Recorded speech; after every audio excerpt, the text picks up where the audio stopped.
Okay, you're recording now.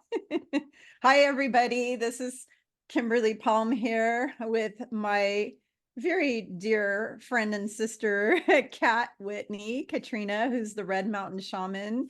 And we are here today to talk to you about a lot of things. We're going to talk about how we feel about channeling, what our ideas are about that. We're going to talk to you about who the Elohim are, and I'm going to talk about what I call the heavenly hierarchy. That's how Yeshua refers to it as. He calls it the heavenly hierarchy.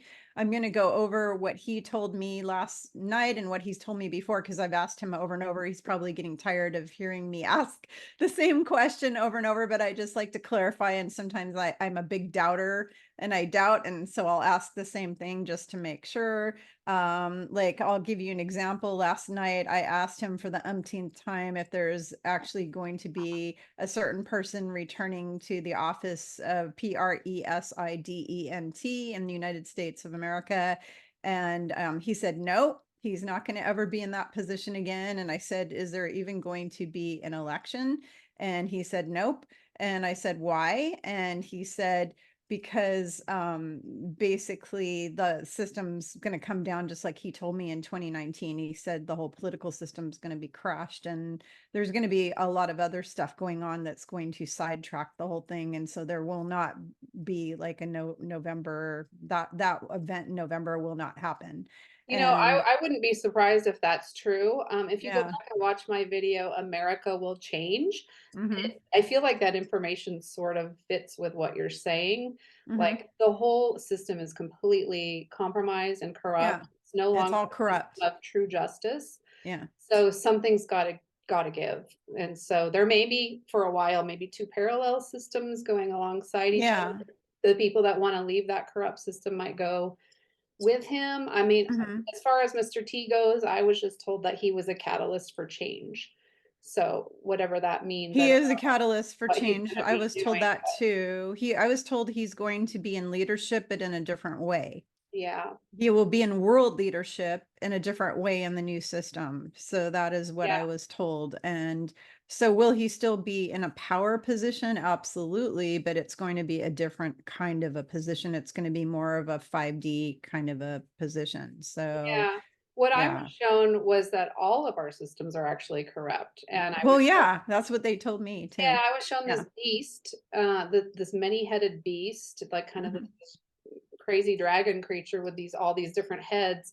And they talk Hmm. about that in the Bible too. And what I was shown Yep. was that one possible interpretation of the beast is each head is a different corrupted system. And so all of these systems have to be purified.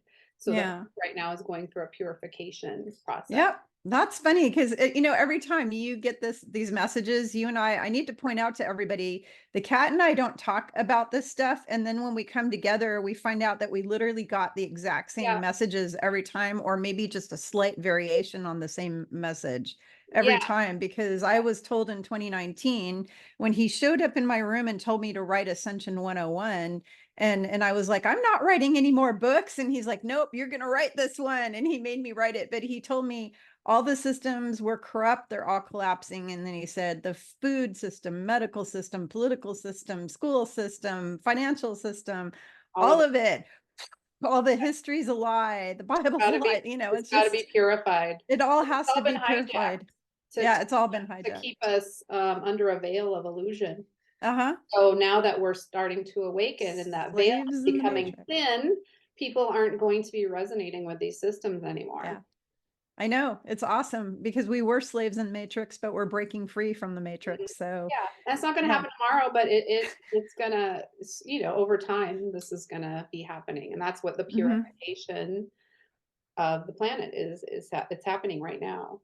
It is happening. And it seems really dark and scary and like all Hmm. this bad stuff is happening, but what's really happening is that it's just all coming up to It's this. all coming up to the surface because it's Yeah, already been bad and scary for 25,000 years, yeah, but everybody's been completely blind to it and not seen it. And so now it's coming up for everybody to see. That's all right. it is. It's always been there. It's always been going on, all And this there's so stuff. much light coming to the planet that this stuff can no longer hide. It's like when No. they say no rock will be unturned or nobody, there's no place to hide, like it all is just being exposed. And Mhm. people don't want to see it or admit that it's being exposed. But if you really, if you really look into it, so much is being exposed right now. And it's just going to continue to snowball. Yep.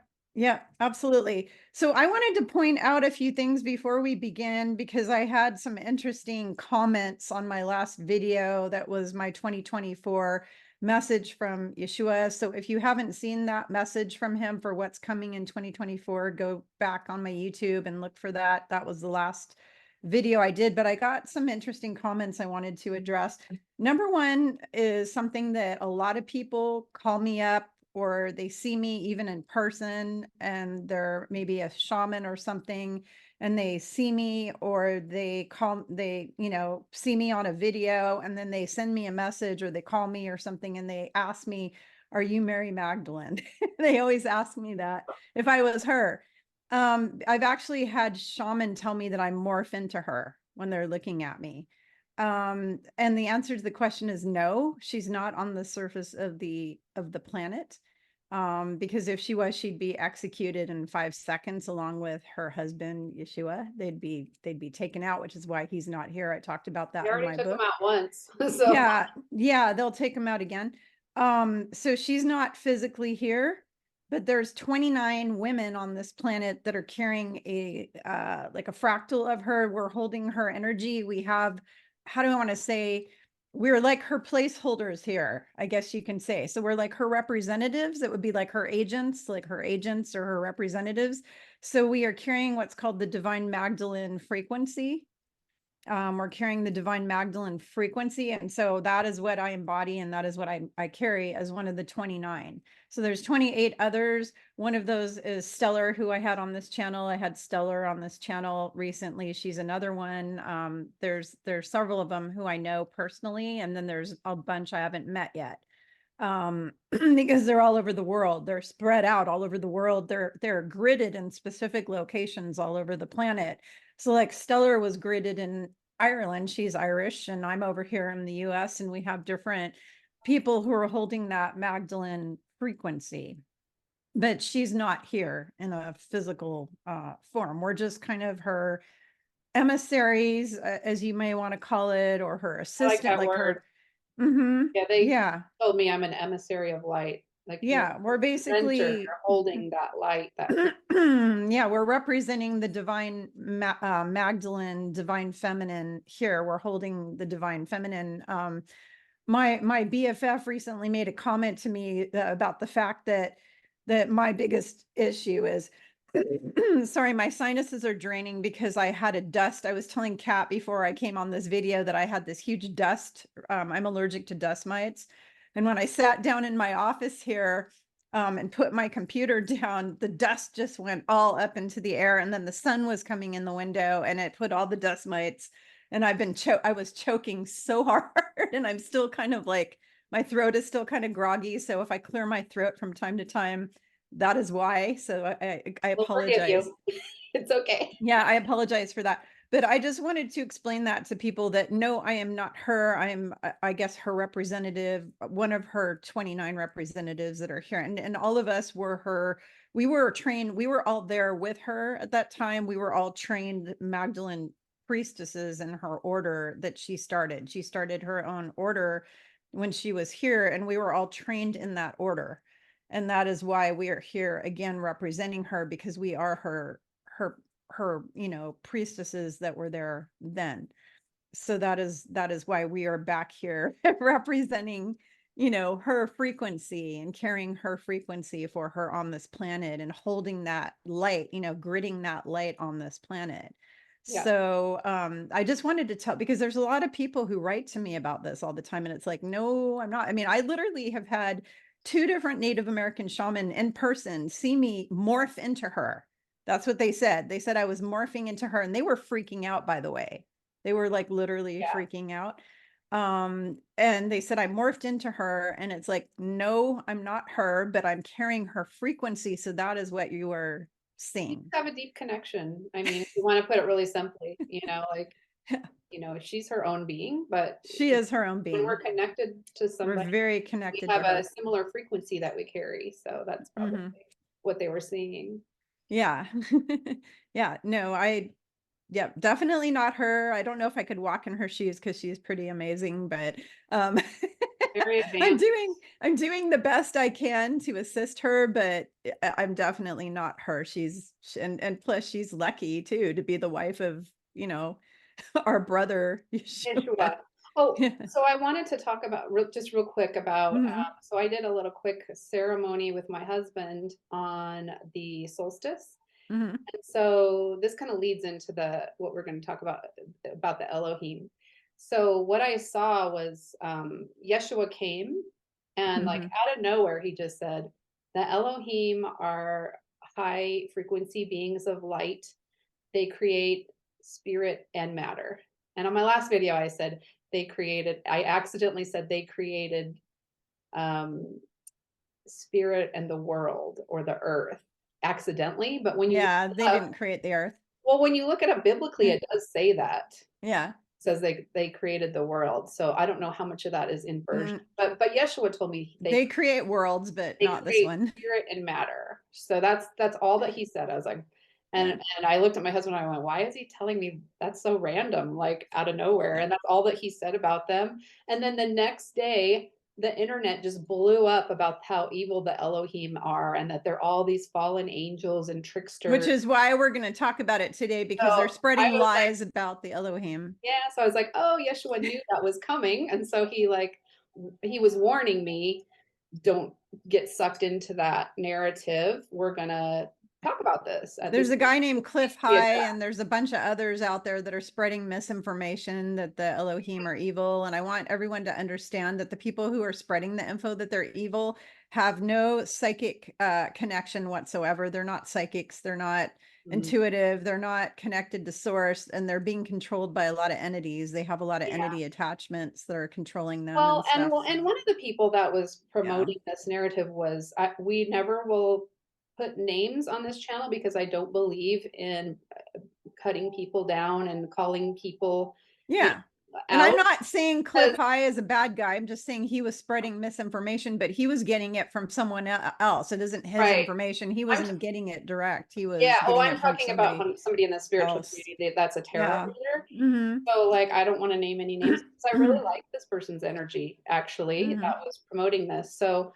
what I think is that sometimes if we don't set intentions to have the purest truth come through, sometimes things can be It's infiltrated, like the card, yeah, basically. the cards can be infiltrated if you don't every time set your intention to have those cards protected and to have source come through and give the truth. You know what I mean? Mhm. So it's pretty easy when you're using divination tools to get infiltrated. So that's why it's kind of like if you don't know what you're doing, it's a little bit dangerous, you know? Mhm. So, and it's not like that this person is a bad person that was doing that. And I do think that we need to like support each other and come together in unity.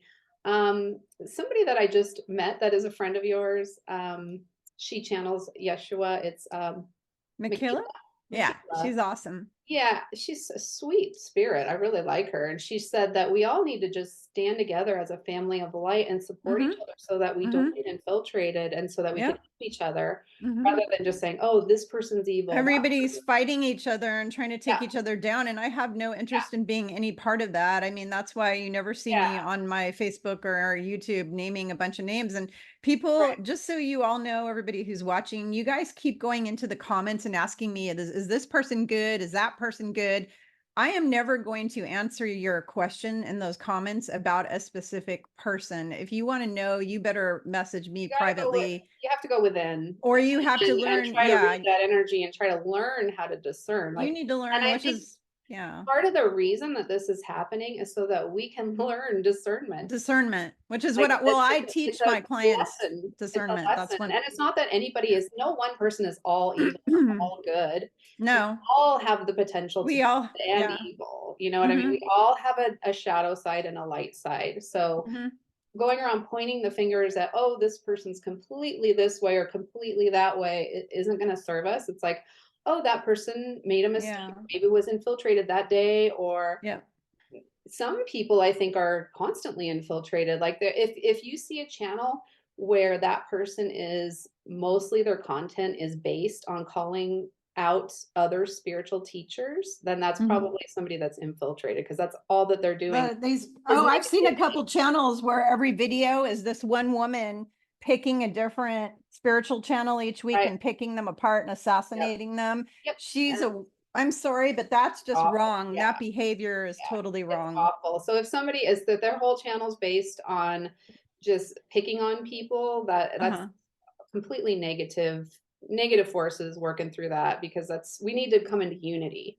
Well, Yeah, call back stuff out. Like, we're calling something out right now. Like, we don't resonate with the narrative that all the Elohim are evil. So we're gonna get mhm. on here and we're gonna say what our personal experiences are with the Elohim. And I personally Yeah.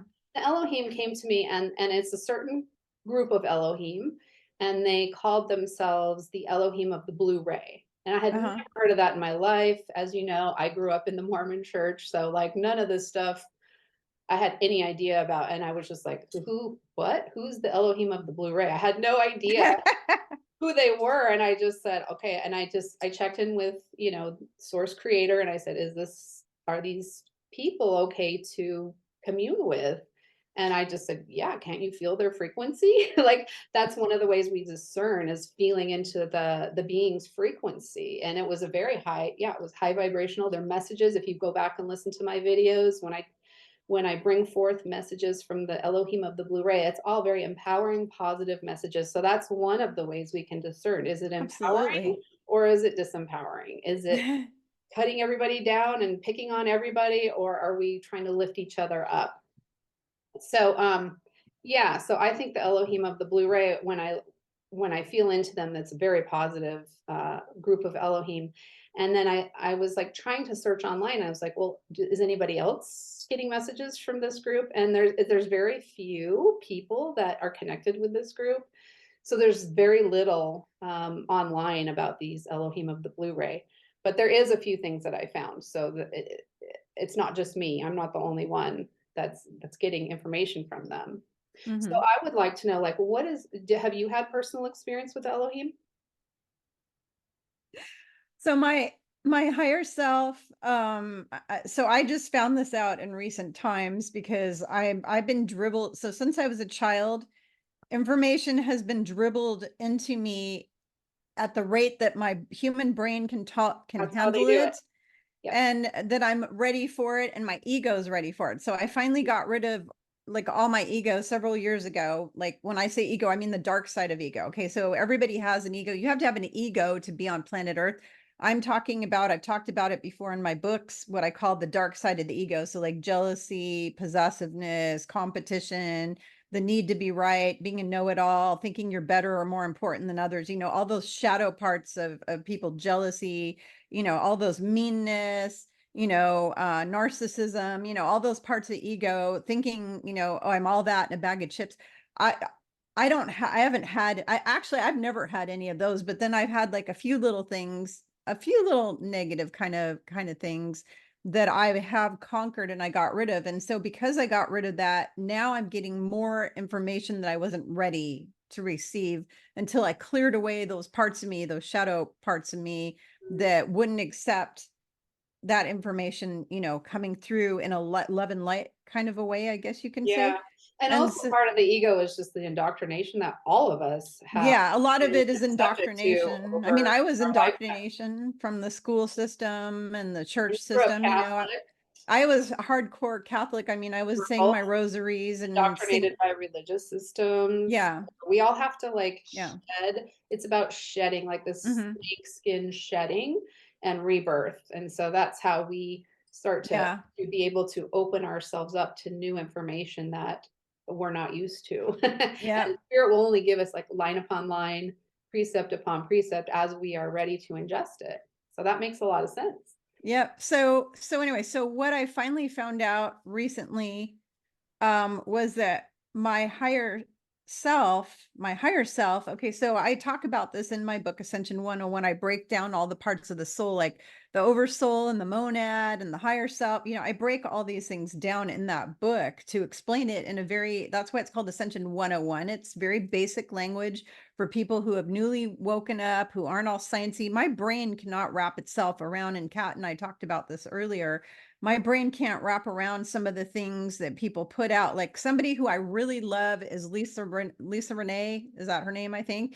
And Yep. Marina Jacoby is another one I really love. But when I listen to their videos, the information just goes over my head because it's too scientific. It's just too scientific. And I'm a right brainer. I'm a creative. I sing, I draw, I do art, I do crafts. I write music, I write poetry, I play piano. You know, I'm visual, and I'm a clairvoyant, which means visual. I see when I give sessions to people, I'm seeing their life and their future in movies. You know, it's very visual kind of And thing. that's why we're all needed, because we all express Yeah. ourselves and teach Yeah. in different ways and learn in Hmm. different ways. Yep. So that we're all Yep. needed, because I love Lisa Renee's stuff as well. And I Yep. actually have printed out a little excerpt that I wanted to read from her. But Hmm. she is very like complicated, high level information. It's really high level and it goes over Yeah, my head, and I don't yeah. But it understand does some of this resonate with stuff, but me. it resonates. It Yeah. resonates. And the same with Marina. I don't know if you've listened to Marina Jacoby, but her information is very powerful and amazing and wonderful, but a lot of it goes over my head because it's just too deep into the left brain. I mean, I sit there and I sometimes have to turn her off because I start to get a headache because my brain can, it's not her Complicated. fault. It's just that she's more of an analytical That's how lefty kind she of person, expresses herself. and Yeah, you she's and I freaking are more like, brilliant. And she's yeah, brilliant, yeah. you But there's a know. place for people like you and I, Yeah. bringing forth information in a more simple way for Hmm. people who are like newly leaving religion, Hmm. or just newly leaving this whole system of illusion, Yeah. that are just like needing just some basic information, Yep. and even more than basic. But like, I think that you and I present our stuff in a very like I easy do it a to very understand, simple way. simple. Yeah. So people can ingest it. And that's just, I feel like that's kind of like why you and I connect. Yep. And So I much. give it to people in bite-sized pieces that they can chew off and they can swallow and digest and really integrate it into their being before they go to the next thing and the next thing and the next thing. Yeah. And so what I found out recently, and keep in mind, I'm not in my ego. I don't think I'm better, more important than anyone else on this planet. I think we're all brothers and sisters. We're all connected and we're all one, and we're all here to support each other. But my higher self, I'm a fractal of that higher self, is an Elohim, my higher self. Okay. So I also found out that my consciousness has been in a star, and in 53, I have my higher self, not me, Kimberly. I'm a fractal of that higher self. My higher self has been the consciousness of over 53 different stars throughout history.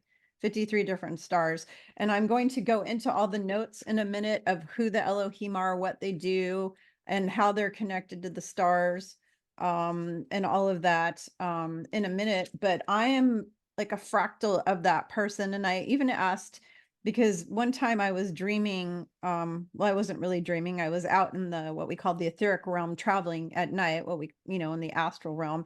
And I actually looked back and saw my wings, and I have like four of them.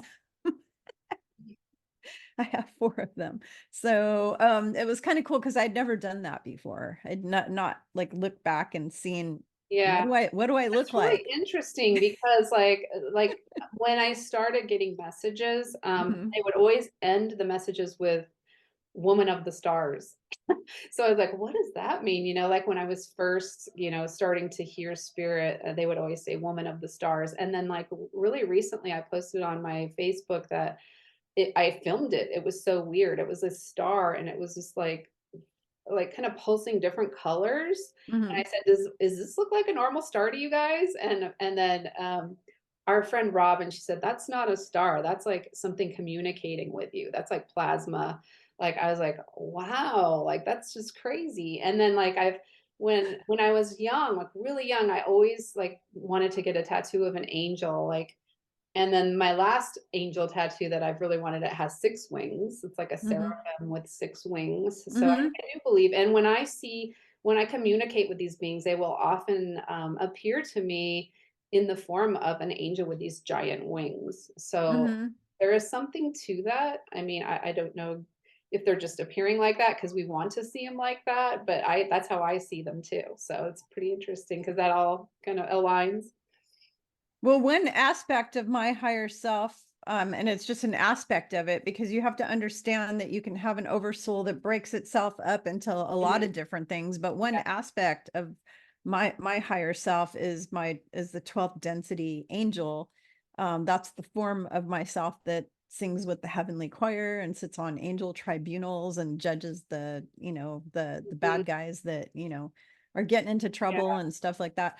But but yeah, that's I was that's given the word council, that I'm on some sort of council. I'm not sure yet. you're on a council. Yeah, I'm still getting information of what that council is, You but may find out when I tell you in the notes because I have notes about the councils and stuff. So you may figure it out today when I go yeah, over maybe. these. So I want to like So, let everybody know that Kimberly and I, we both kind of like tapped into what the Elohim are and separately. And so mhm. we haven't heard each other's notes. And so it's going to be interesting to see if what you got as opposed to what I got, that kind of like matches up a little bit. Like it'll be interesting to see our different stuff that we got. I got mine this morning and I think you did yours last night, right? Yeah, I had gotten some of this information already from before, but last night I just qualified a lot of stuff and I asked new questions. Do you Some want of to it go I over already those? knew. Let's go Hmm? let's go over what you got first. So this is what's called the heavenly hierarchy. So first of all, I want to go over what the heavenly hierarchy is, and it's actually in my book. I don't have my book here. I talk about it, but basically when God decided to split itself off and experience things because that's what it is. It's just experiencing through all these different beings that it's created as a parent. It has these children and then grandchildren and great grandchildren, basically. As it split itself off into these different groups and subgroups and whatever, it's created a hierarchy. God is mother, father, God. And the first level that it created was the Elohim. The Elohim so first of all, everybody has to understand that everything that's created in space and time comes from sound, color, frequency, and vibration. And That totally also, resonates with me because one day all of a sudden I got this download that you come from the realm of sound. That's what I mhm, said, wow, what does that mean? And as a musician, I thought that was like pretty cool. right? I know because I'm a singer and piano player and I play other instruments too, but yeah, totally it resonates. So basically, there are 190,000 Elohim that were created by the prime creator. They are considered creator gods, but they're not really gods. They're celestial beings. They're like angelic, but they're not exactly the angels, because I'm going to go into that layer next. So the first layer I'm going to talk about, because I'm going to talk about each layer. The first layer was the Elohim, and they have different rays of the rainbow, different color rays. So there is a group of Elohim that are the blue ray Elohim. That is one group. There's also the emerald order of Elohim, the Mhm. emerald green Elohim, or order of the emerald order of those are Elohim. There's the ruby, ruby red, there's pink, there's the pink order, there's green, there's all these different, colors. There's a yellow, a golden, it's actually called a golden. It's not yellow, but it's a golden. There's a golden aura, I actually see a order. lot of golden around you. That's interesting. That's interesting. I'm actually a Blu-ray Elohim. Yeah, we're both Blu-rays, but I still see a little bit of gold in you too. Oh, that's interesting. Yeah. Okay. Oh, the gold, thank you. Okay, so I just heard he was saying that the gold ray is the Christed. That's the Christ. Oh, interesting. Yeah. So So yeah, carrying the Christos light, maybe. carrying the Christos, Yeah. yeah, frequency. So okay, I'm not Christ. Okay, I'm not saying I'm Christ. I'm just saying I have a little fractal of Carry the that, a Christos little, frequency. Yeah, like yeah, I just anybody who has a Christos mission on Earth is going to be carrying. we all are, and That makes there's sense. millions of us actually. So, Yeah. Okay, so there's 190,000. They're all in groups. Yeshua refers to them as God's helpers. And what they do is they create planets, universes, star systems, stars. Planet Earth was created. So our universe, I asked who created our universe. He said a little group of 8 of the Elohim created this universe. 8 of them came together to create this universe that we're in, and Earth. So the planet Earth and all the stars were created by a group of 8 Elohim that constructed all that. The planet itself was terraformed many times over and built all over by what's called the ancient builder races, which are a type of extraterrestrial that's really ancient, ancient I'm gonna extraterrestrial. stop you right there because there's two things that are coming to mind right now that Mhm. resonate with what you're saying. The first was I heard like this morning I heard the Council of Nine, and I was like, what does that mean? So I'm wondering if it's the Council of Nine is the 8 Elohim plus God, the creator, the source creator. Maybe that's the Council of Nine. I I don't don't know. I've never asked what the Council of Nine is, so I've never It just came asked. to me like maybe that's why they I've said never that this been morning talked to because you about were going to it. be talking about it. I don't know what the Council of Nine They've is, but never I heard talked that. to me about that ever. They've never talked I to just me heard about that it. this morning and I didn't know what it meant.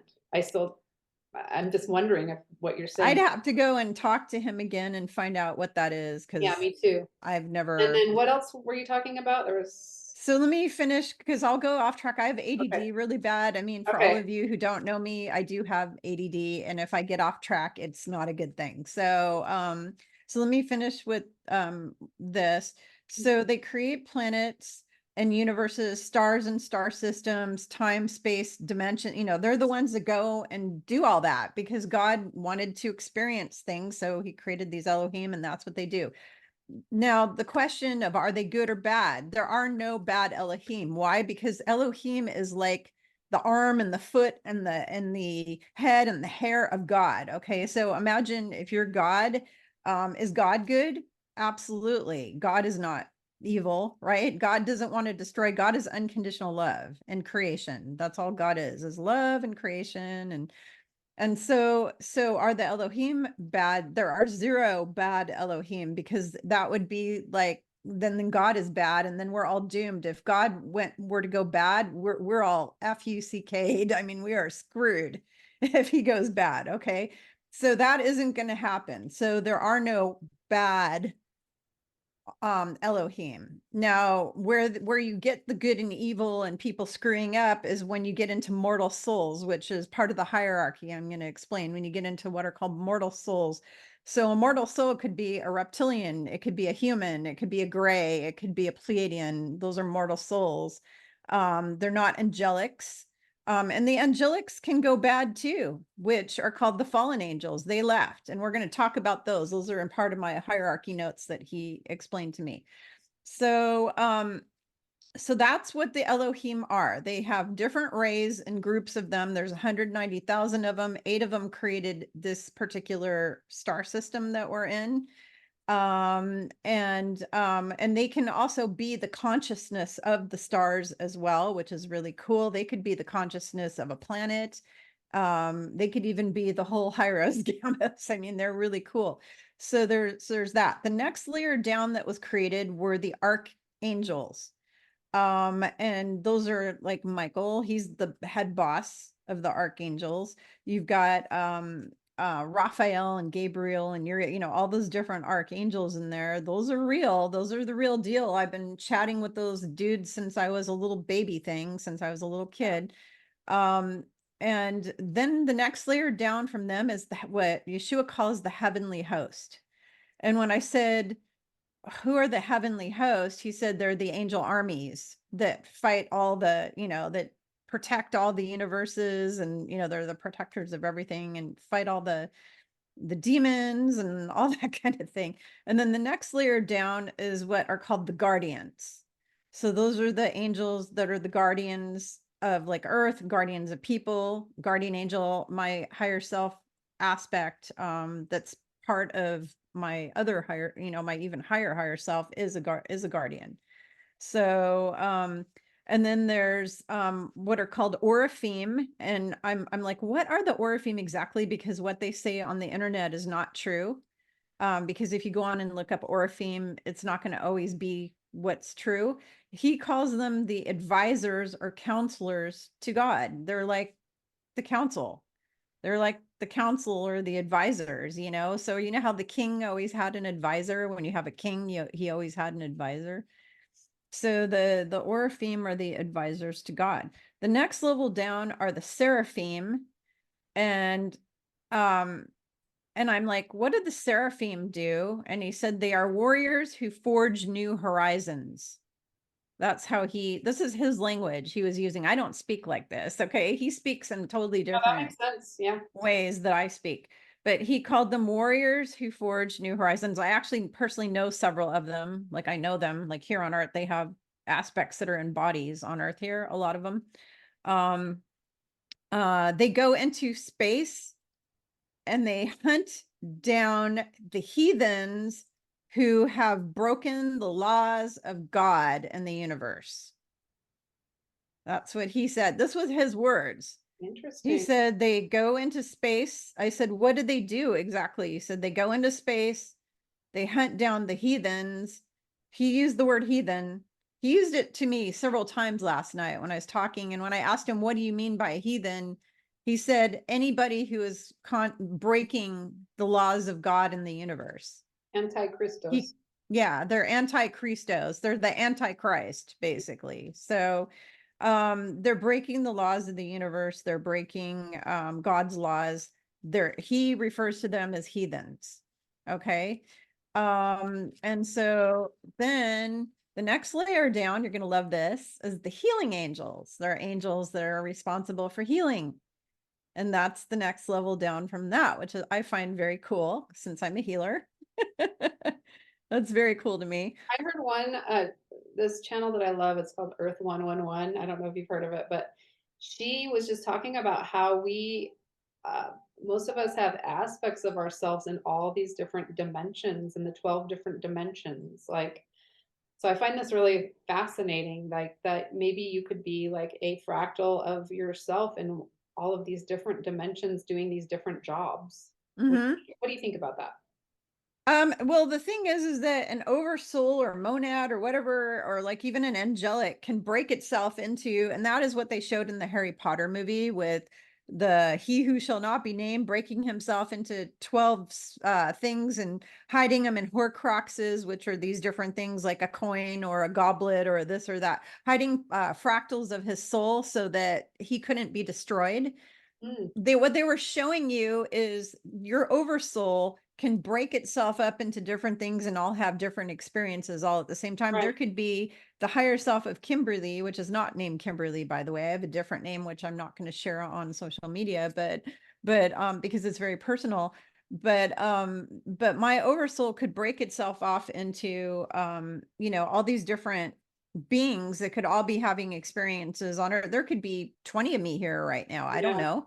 And even Um, when you're incarnated as a person, I believe that parts of your soul can fractal off when you have trauma. And that's what mhm. shamanic work of like soul retrieval, like bringing, Yeah. healing and bringing back parts of yourself that have fractaled off.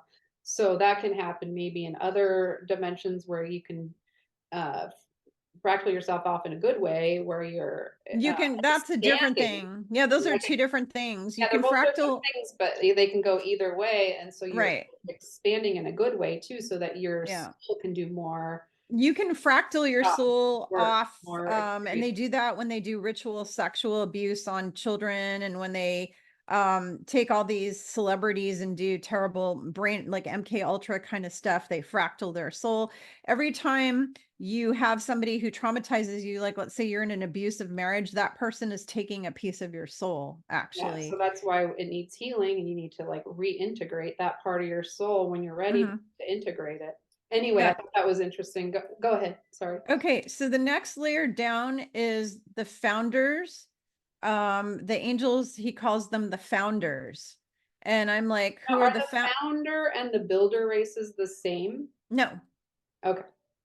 the founders go out to star systems and set up really specific, more intricate kind of systems within those star systems. So more layers down of systems. So you've got the ones that go and create the universes, and then you've got the ones that go into those universes and do very specific technical, think of them more as like the engineers, I guess, where Yeah. they're doing more engineering kind of things. Mhm. And they also create beings. They can create like different kinds of beings as well. So you've got those.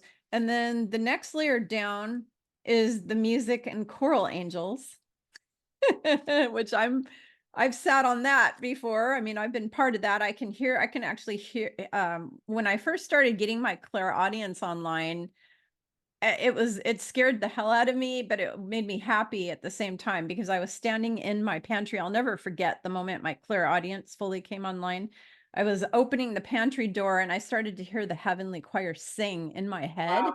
And I went all over the house looking for a radio or a TV turned on or something. And I was freaked out. I'm like, I'm hearing a choir sing. What the hell is wrong with? I thought there was something wrong with me. I thought, am I having a nervous breakdown? What's going on? This was many, many, many, many years ago. Mhm. Okay. This was like 25 years ago or something. Okay. And I was in, because I'm 58. And so I was like in a pantry and I started hearing the heavenly choirs That's sing. amazing. Well, both And of so us sing, so we can yeah. attest to that too. And then Yeah. from that point on, I was hearing them all the time. And then I started writing Christian music back then. I was writing Christian lyrics of songs I was hearing from heaven that we don't have on earth here. And I was writing all the words down and I was memorizing the tunes that they were putting in my head. And they were quite incredible. Um, Neat. I mean, it was just, And I it was was, shown in a past life that I was an opera singer too.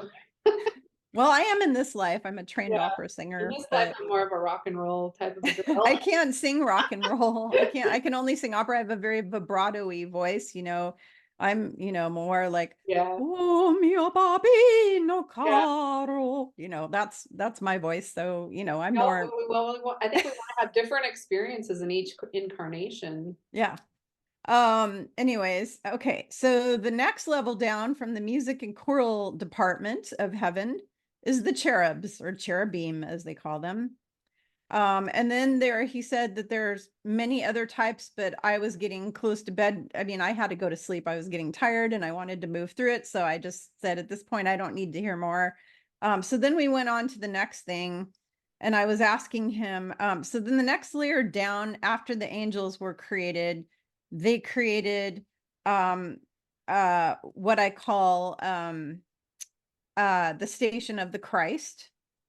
Okay. The station of the Christ, which is, you know, Yeshua, Buddha, Mother Mary, the station of the Christ is a lot of beings. What people need to understand or understand is Yeshua is the Christ for this star system and this planet, Yeah. but there are other Christed beings that are in charge of other planets and other star systems. Yeah. And even Okay. other Christed beings that are And there are other for this Christed one beings too. with this planet. He's So always told Buddha me is I'm not also the only one. no, Buddha is a Christed being. Yep. There was a guy that walked the earth, Serapis Bay. There's I connect with Kuan Yin. yeah, Kuan Yin is a Love Christed her being. energy. There's a whole list, there's a laundry list of beings that have walked the earth that were Christed beings, okay? Not just him. He's Yeah. not the only He's one. always said I'm not the only one. That's what he told No, no. John the Baptist, who came before him, was also, who was it that I found out he was? He was either Melchizedek or Elijah. I can't remember which one. It's in my book me. because it's in my book. If you read my book, Walking with Yeshua and Mary Magdalene, I explained who John the Baptist was, and he's also a Christed being, but he was like, um, before that, he was like Melchizedek or Elijah or somebody like that, or, he was one of the prophets. So, Have you ever gotten and then anything he came, about Moses being? hmm? Have you ever gotten anything about Moses? Um, I, I actually, well, my friend Victoria Reynolds, she was actually Moses's brother Aaron in a past incarnation. Oh wow. Yeah, so she knows a lot more about it. I haven't really discussed Moses with him other than the fact I mean, I have. Okay, I did a video about Moses, but I don't want to go into that now, all about, because that's I'm going to put me off on another, and I'm going to get really distracted. So, This will be a really yeah, I'm long not. video. You're getting me But totally do you think off he's a Christed kilter. being? Hmm? Do you think he's a Christed being? No, not at all. Because I feel like he's one of my guides. He could be one of your guides, but he's not a Christed being. He was just a very you have to understand that he was part Anunnaki. Oh, wow. Yeah. That's interesting. He had Anunnaki blood because his mother was the Pharaoh's daughter. Okay, so okay, now you're gonna make me get into this. He's I'm gonna tricked me get you. several No, just times, kidding. and You're he's gonna like make me get always into so this. positive. Like, Okay, here's the thing. he tricking me? He was a good guy. His father was uh, a Jewish priest. He was a Jew. The father was a Jew. The mother was the Pharaoh's daughter. She was having an affair with a Jew. She got pregnant, and she was an Anunnaki, part human, royal, being, royal, Egyptian being. She gave birth to Moses, and they passed it off to they couldn't tell the people of Egypt, oh, my daughter had sex with the Jew. The Jews were the slaves, right? So Yeah. they couldn't do that. So they pretended that she found him and adopted him, and all that was all a made up story so that she wouldn't get her ass kicked. But Wow. he was trained in the order of Melchizedek. He had a staff that had a crystal on the top of it. It was very similar to Gandalf or Merlin or something like that. And he had Gandalf Merlin like powers. Yeah. Yeah. And he was trained to do all of that. He had everything he did. He had all the full training and everything to do what he did when he parted the sea, all that stuff.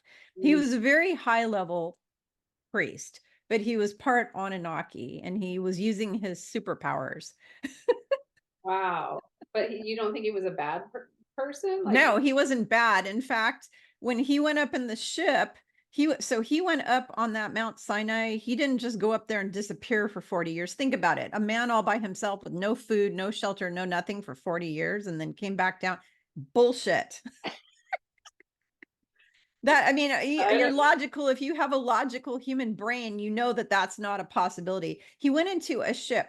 Where did the tablets come from? They weren't inscribed by God on stone. They were given to the people. You have to understand that back in that time, the people were totally chaotic. They were living in chaos and debauchery, and they were doing warring. Everybody was warring with each other and raping and killing and pillaging, and nobody was following rules. They were having sex with animals, and they were sacrificing humans and sacrificing animals and all kinds of things they were doing. that is, yeah. Yeah, they were just doing crazy ass shit. Lots of adultery going on, just all kinds of bad things. The Andromedans were have always been kind of coming back and forth to Earth, giving us help, giving us a little bit of help here, a little bit of help there. The Andromedans sucked him up, gave him this stuff to put out there to the people and say, oh, God gave this to you, because then they'd believe it. They're not going to believe extraterrestrials gave it to them, right? So he had to say, oh, God gave me these tablets. But it was extraterrestrials, and those laws that you see on the Ten Commandments are part of the law of one. That's the laws of the universe. It's God's laws. Those are God's laws. Remember when I said Yeshua was referring to people as the heathens that were breaking God's laws? The Ten Commandments, part of those God's laws. The first law of the law of one is do not interfere with others' free will. You're not supposed to interfere. You're not supposed to force people to do stuff against their free will, which is what the dark controllers have done on this planet for 25,000 years, right? So the thing is that those Moses brought those laws to the people to create law and order, because they didn't have any law and order back then. They were just running amok and doing all kinds of nasty, perverted, disgusting shit. Okay, so they had I mean, you had in Egyptian, if you ever read the book Ancient Evenings by Norman Mailer, I think that's what it's called, but it was the story of ancient Egypt, and it was based on real research he did. They were doing the pharaohs were all having sex with their little children, like their little girls and their sons, making them do terrible things. I'm not even going to go into it, but they were doing mass pedophilia. They were doing they were having sex with other family members, you know, to keep the bloodline pure, which actually caused problems. It didn't keep the bloodline pure. But they were doing just terrible, disgusting, gross, making me kind of vomit kind of Don't you things think back then. that the kings and queens that rule this earth right now are still doing that stuff? Yes. I do Yes. too. Every Like day, my all day last long. video, it was like, who are the Ugh, kings and queens of New Earth? And yeah. that's what I was told is like the old kings and queens are the false rulers of this Oh, realm. they're disgusting. And they're still doing that stuff. So Oh it's like yeah, they do pedophilia every the day. They new do kings. child Yep. sacrificing, all So the that kind new of thing. kings and queens are the people who are carrying like Christos consciousness, who are bringing that back to the planet. And Hmm. those people are not going to be able to be here anymore because the planet's frequency is raising Hmm. incrementally. And it's going to get to the point where they're just so dark that they won't be able to exist here anymore. Does that Yep. resonate with you at all? Yep. Yep, absolutely. So now I got to get back to what we were talking about. Okay, sorry. So after so the heavenly hierarchy, what did we say? So you got your Elohim, then you got your archangels, and you got your different layers of angels, right? Your different stations. Yeshua calls them the different stations of the angels, the different stations they hold, the different things that they do, just like the station of the Christ. They're stations of angels, okay? So you have those, and then you've got the Christed thing, and then you've got the builder. After that, you've got the builder races, the really ancient extraterrestrial races that are what we call mortal souls. So you've got angelic souls, Christed souls, mortal, just regular mortal kind of souls, which Christed souls can be a mortal soul that can achieve Christ consciousness. But a mortal soul and an angel cannot swap. Okay, if you're a mortal soul, you can't become an angel, and an angel can't become a mortal soul because it's how it was created in the beginning. In the very beginning, it's like you can't change a zebra stripes unless you paint them. You can pretend it's something else. You can paint over it with makeup and pretend it's something, dress it up like something, but really inside it's a mortal soul or it's an angel. You can't swap those out. And so the mortal souls, you have different branches of extraterrestrials. You've got your ancient builder race of extraterrestrials, then you've got the other ones, and the Pleiadians and the Lyrans and the blah blah blah, and on, all the way down to humans, right? Now, somewhere in there was created what are called the elementals, and they're a different type of a soul. If you're a fairy soul, you were created as a fairy or as a dragon. There's dragon souls too. And so there are actual spirits that were created that way, but there's also people on earth who have been dragons and other. It's kind of really complicated. It gets complicated because you have specific souls that were created a specific way, but then you have beings, like a being that's what it's kind of like our meat puppet suit that a soul can go into. Do you know what I'm saying? Do you understand Yeah. that? So you've got like a spirit that was created to be a certain way, but then you can have like a meat suit or whatever, or and the meat suit could be a dragon, and then a mortal soul becomes a dragon, or something like that. So there's different versions of this because we're multi-dimensional beings, and we live in a multiverse, so anything is possible. Okay. So there's that. So those are real. I mean, I know plenty of people who have seen fairies. I actually had a neighbor, and she was a fairy. And not only was she a fairy before she incarnated into a physical body, like her soul was a fairy, but her physical human body looked just like a fairy, except a giant one. So That's she funny looked like because I've always thought fairies were BS, you know. But then oh, hell no. when my son was like 3 years old, he said, "Mom, there's like a little fairy in Grandma's garden out in the front yard." I was like, "What?" Like, so that kind of changed my opinion. When My daughter I has think been little seeing kids can them. really see Yeah. clairvoyantly before they're Mhm. indoctrinated and told that Yeah. not all of this stuff is not Yeah. real. know? Yeah, my daughter's been seeing the fairies since she was a little girl, and she still sees them everywhere. And she said that they're troublemakers, and they don't like humans at all because we're destroying the planet, because they're actually Yeah. guardians of nature. What the fairies are is they're the guardians of Mother Nature, of all the trees and the flora and the fauna. They're like the guardians of that. And humans are destroying that, and so they do not like us at all. What would you say would be the difference between a fairy or an elemental, or are they the same thing? They are an elemental. Okay, So so an the elemental is a multi-dimensional being that can go in, it can snap itself in and out of dimensions. So you and I, as a mortal soul right now in this body, I can't go boing and make myself go into different places and dimensions. They can do that. wow. They are, an elemental is a multi-dimensional being that can literally go in and out of wherever it wants to go in and Yeah. out of. So I So have seen an elemental, like, with my physical eyes. I yeah. was in this place that's kinda known in, Utah, down in Salt Lake, to be kind of like a mystical place. It's really close to our capital there, and there's Uh-huh. this big park there, and I was walking, and it was at night, and all of a sudden, this kind of green glowing being poked behind a tree like this, and I just, like, at that time, I didn't have all my clairvoyant skills, so I had no idea what it was. I just knew that it wasn't human, and It's elemental. I flipped around and just hightailed it out of there because I wasn't sure what it was.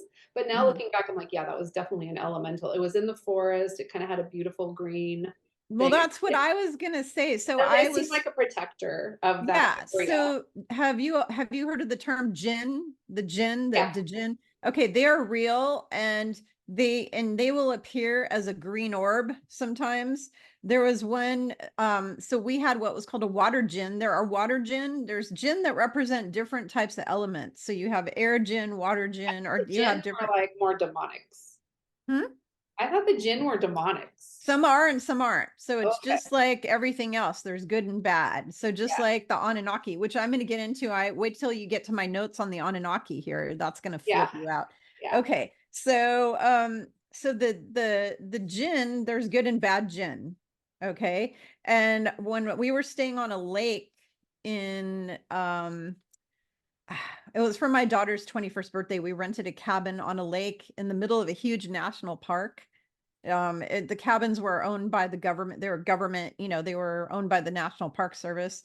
We were staying, and I was out in the middle of the night, and I had witnesses, a whole bunch of people with me. We saw a green orb flying over the lake, and it came right at us. And then I ran back in the cabin because it freaked me out. And that was a water gin. It's called a water gin. And they are like the protectors of the water ways. So like Like a a water lake will naga, have it. Hmm? kind of like a naga. Have you heard of a water, like the water nagas or something? I'm not sure. Never heard that term. I don't know what that is. More of an Indian. Yeah, I've never heard that term, but it's like a water spirit, basically. Yeah. It's like the guardian of that water, like that water there, or whatever. It's connected to the water that's there. It's very sacred. And that was all Native American area at one time too. So, but we saw one, and it came right. It was hilarious.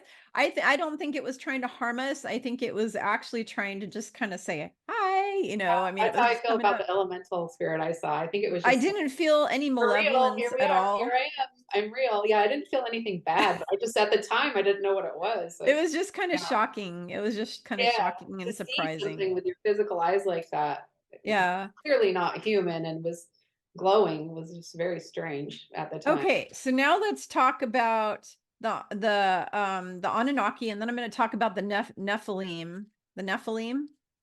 So the Anunnaki, um, Yeshua calls them heathens. He said they broke and they continue to break God's laws all the time. I asked him where they came here from, and he said they came here from the star called Rigel, Rigel. Never heard of that. That's what he said. I What- said, where did they come here from? And he said Rigel, and he said 40% of them are very bad, of Yeah. these Anunnaki. He said they just break God's laws every day of the week, like continuously. Okay. Those are the ones who edited our DNA. down to 2 strand and turned us from crystalline to carbon and made us into the slave race that we are today, created the veil, created all this mess that we're in. And then the Draco came in and locked us down in a false matrix along with the Annunaki. You know, they all work together as a team, all these bad guys. But 40% of them are bad. So there's another 60% of Anunnaki that are not bad. They're actually good.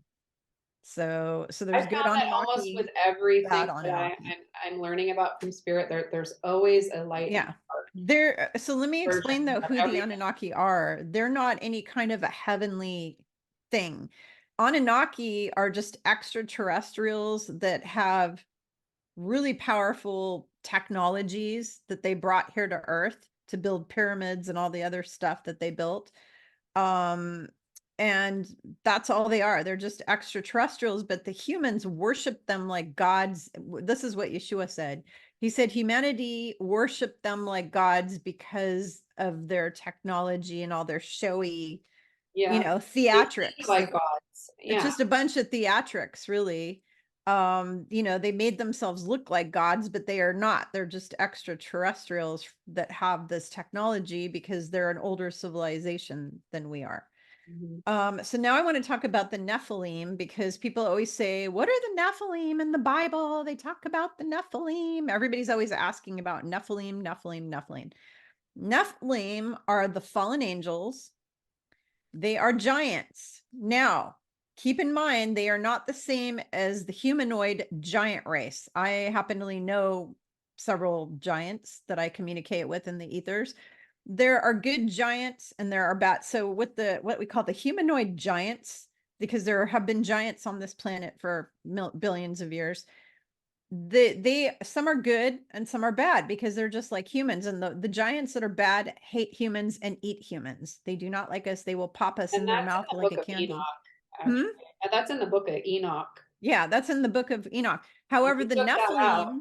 The Nephilim are not those giants. The Nephilim are giants, but they are fallen angels from heaven. Okay. Because you have to understand that angels are not the height that we're at. When I'm in my higher self, it's 10 feet tall.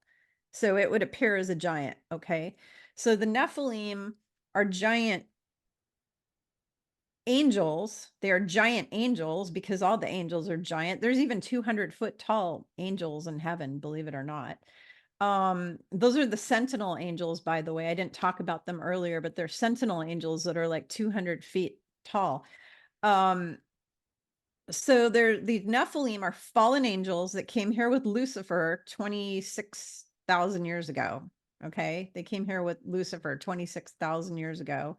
When he brought them with him, when he left heaven, and he was booted out of heaven, really. And they came here to Earth and they took over the Earth. They're the ones that caused the Atlantean civilization to go into utter chaos and caused the whole destruction of the Earth and the pole shifts and all the shit that went on back then that wiped out Atlantis and Lemuria. The Nephilim and Lucifer were the cause of all that. They were the cause of all that. So you have them. Some are good, some are bad. And that's it about them. They're the fallen angels. Oh, and I asked him, I said, are there still Nephilim? Now, I don't want to scare anybody. This is what, got to speak my truth. I said, are there any Nephilim on the earth right now? And he said, yes. And I said, how many of them are here? And he said, 43 of them. And I said, where are they? And he said, they are hiding in the mountains. Hmm. Interesting. Hope I never come across one. Yeah, they're hiding in the mountains. Okay. Because I said, where are they? They're hiding in the mountains. So there's 43 of those suckers, and they're big. They're these big things. They're big. Okay.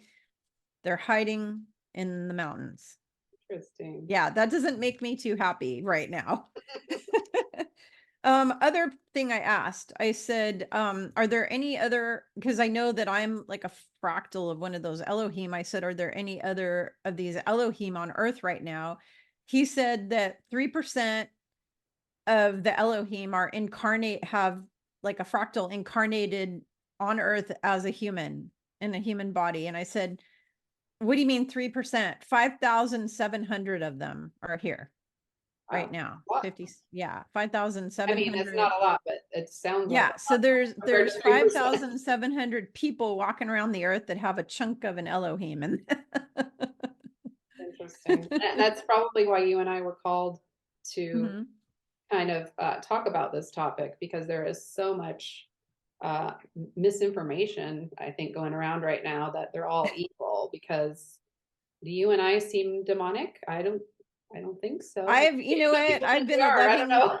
I've been a loving, kind person my entire life. I've never done anything mean to anybody ever, ever, ever. And everybody who knows me can testify on my behalf in a court of law that they've never seen me in all the years I've been on this. I mean, my two grandmas went to their grave telling everybody what a perfect child I was. I mean, I always did everything everybody told me to do. And yeah, I don't have a mean bone in my body. So I'm not here for that. I'm here to hold a frequency of love. That is what I'm here for. And I can't be a lighthouse of love if I'm doing bad things. So it's just, Yeah.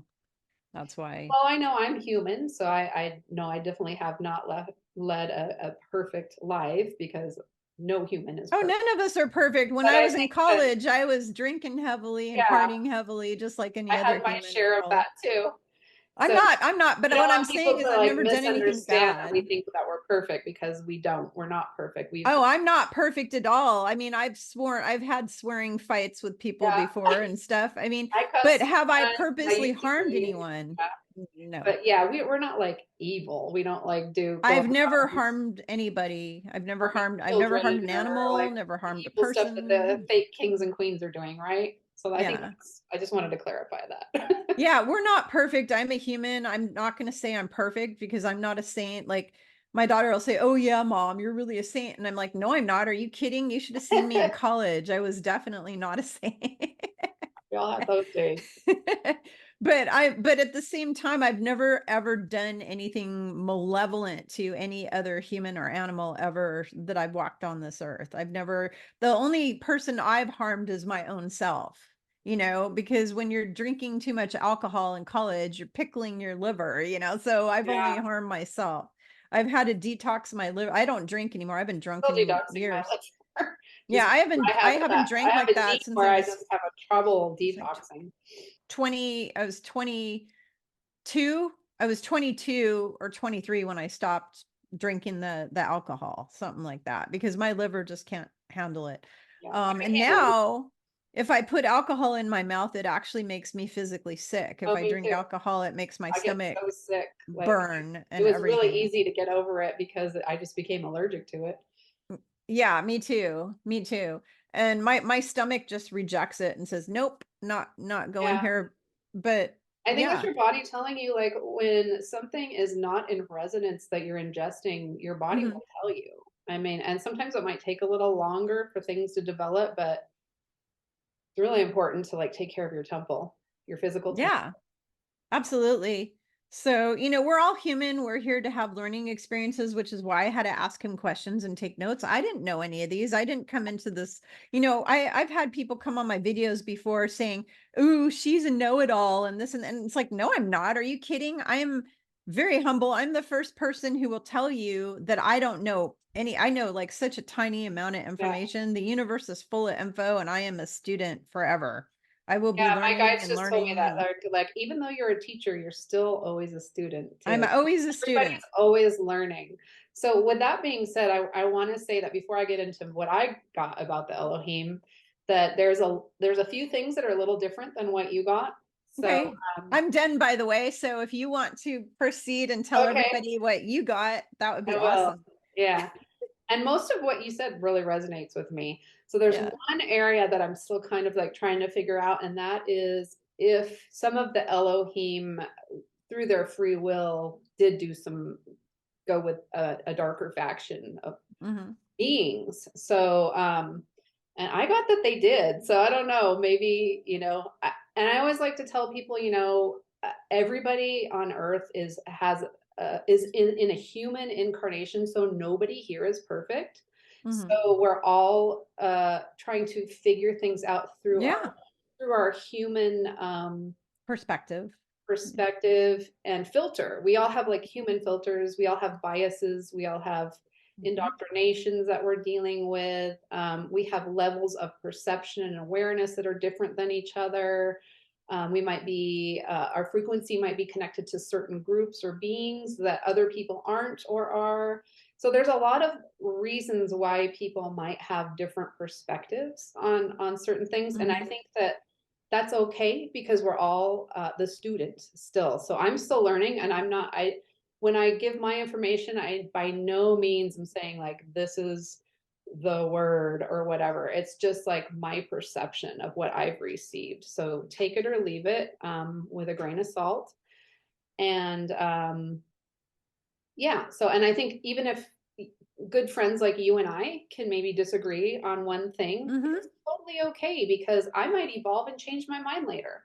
And I vice don't have a versa. problem with disagreeing with my Yeah, friends. I mean, even like Jenny Lee, like I even told Jenny Lee one day on the phone, I said, Jenny, every now and then you say something I don't agree with, and I don't yeah, expect you to agree with, but most of the stuff that she says, I do agree with, yeah, and our values are the same. We have a lot in yeah. common and we have the I'd same actually value. really love to do a video with her because of Yeah. she's always talking about Utah and I live in Utah. So I think there's something Yeah. going on in this state that's really interesting that I'd like to go into a deep dive with her. Yeah. And Yeah, then also so Ileana, who's a good friend of Jenny and mine, Ileana the Star Traveler, she just did a video on the Elohim. Everybody that needs to really go to her resonated. channel. It's called the Cosmic Seeking Traveler or the Cosmic here. Let me go to YouTube so I can tell you where it is, because you all need to go to her video about the Elohim because it goes along with what we're telling you here. yeah, I that's a was great video. really Yeah, I was really impressed with the fact that she okay, let me go to my watch later. Maybe it'll be on there. Um gosh, let me look up Ileana. You all have to go watch Ileana's Fiona video. the Star Traveler, is that what it is? Yeah. Yeah, she had a great video on the Elohim. Super Yeah, hers was really, really awesome. good. And Yeah. her and I are like in full agreement on the stuff. It's called Awakening Cosmic Reality Show. That's Oh, her that's right. YouTube Yeah. channel. Her Yeah. YouTube channel, she's got 25,000 subscribers, 25,300. Awakening Cosmic Reality Show, Ileana. She's really good. And the difference between Ileana Anna and I are a little bit different. She's kind of a jack of all trades. She does a little of everything, but her focus that she is really good about is knowing all about all the different races of star beings and all the solar systems and the space stuff and the secret space program and technology. She's more of a left brain. She's way more left brain, but she's also some right brain. She also does a lot of, she's very balanced. Yeah. Where I'm not, I'm almost all right brain, but Me I too. told her the other day on the phone when I was talking to her, I said, you're just so balanced, because she does all this analytical stuff with more like the geometry and the numbers and the sciency, all the sciencey stuff that goes over my head that I don't understand. Yeah. She totally gets that. But then she's also a really good art, like an amazing artist and creator too. So she's very balanced. So I highly recommend you guys following her, because she has the one thing I don't cover on this channel ever is going into all the stuff about all the ET stuff. And I've been told over and over again by my boss here, Yeshua, that I'm not supposed to that's not my playground. I'm not supposed to play in my other people's backyards. My backyard is focusing on the spiritual and ascension stuff. There are other people who are experts more on that space kind of stuff, and that is what they do. And Ileana, that is like her thing, man. She rocks it. So if That's why I think we're all needed because we all have totally yeah. different gifts and a different way of expressing ourselves. And Mm-hmm. so, like, truth comes through in different ways through different people. So I think that we're all so needed. And Mm-hmm. there's also people that won't resonate with that and will resonate with something that's more simple and vice versa. Some people want the more, Yeah. techie types information of how the universe is working. But I think you and I kind of like have a vibe that kind of like goes together pretty Well, we're well. both musicians and we're both more a Yeah, little a creative brain and that kind of thing. And I like everything just simple, keep it simple, Stanley, or stupid, as they yeah, say, yeah, Kiss. And I want everything basic. It's like, give me the facts and just the basic facts. Don't start going into this whole engineer. Because like my husband and I are opposites. He's an engineer and he's 100% analytical dude and techie guy. And he gets angry and frustrated with me because I don't understand technology. In fact, I'm so I bad with 3D technology. Like I'm way better like when I do sessions and I'm working with technology that's like energetic technology I'm really good at, but like 3D stuff, I'm just like, I just No, don't get can't it. do Like, it. it I drives me can't do crazy. it. I suck at I it mean, you're really lucky that bad. I'm even on this video right now. I know. I was helping you get on the video. That's Yeah. okay. I blow chunks at technology big time. It's just not my thing. And I admit it that it's, and my husband gets mad and says, I'm not your tech guy. I'm tired of being your tech guy. If you need tech help, then you need to hire somebody or blah, blah, blah. And it's like, okay, I'm not a techie. All right.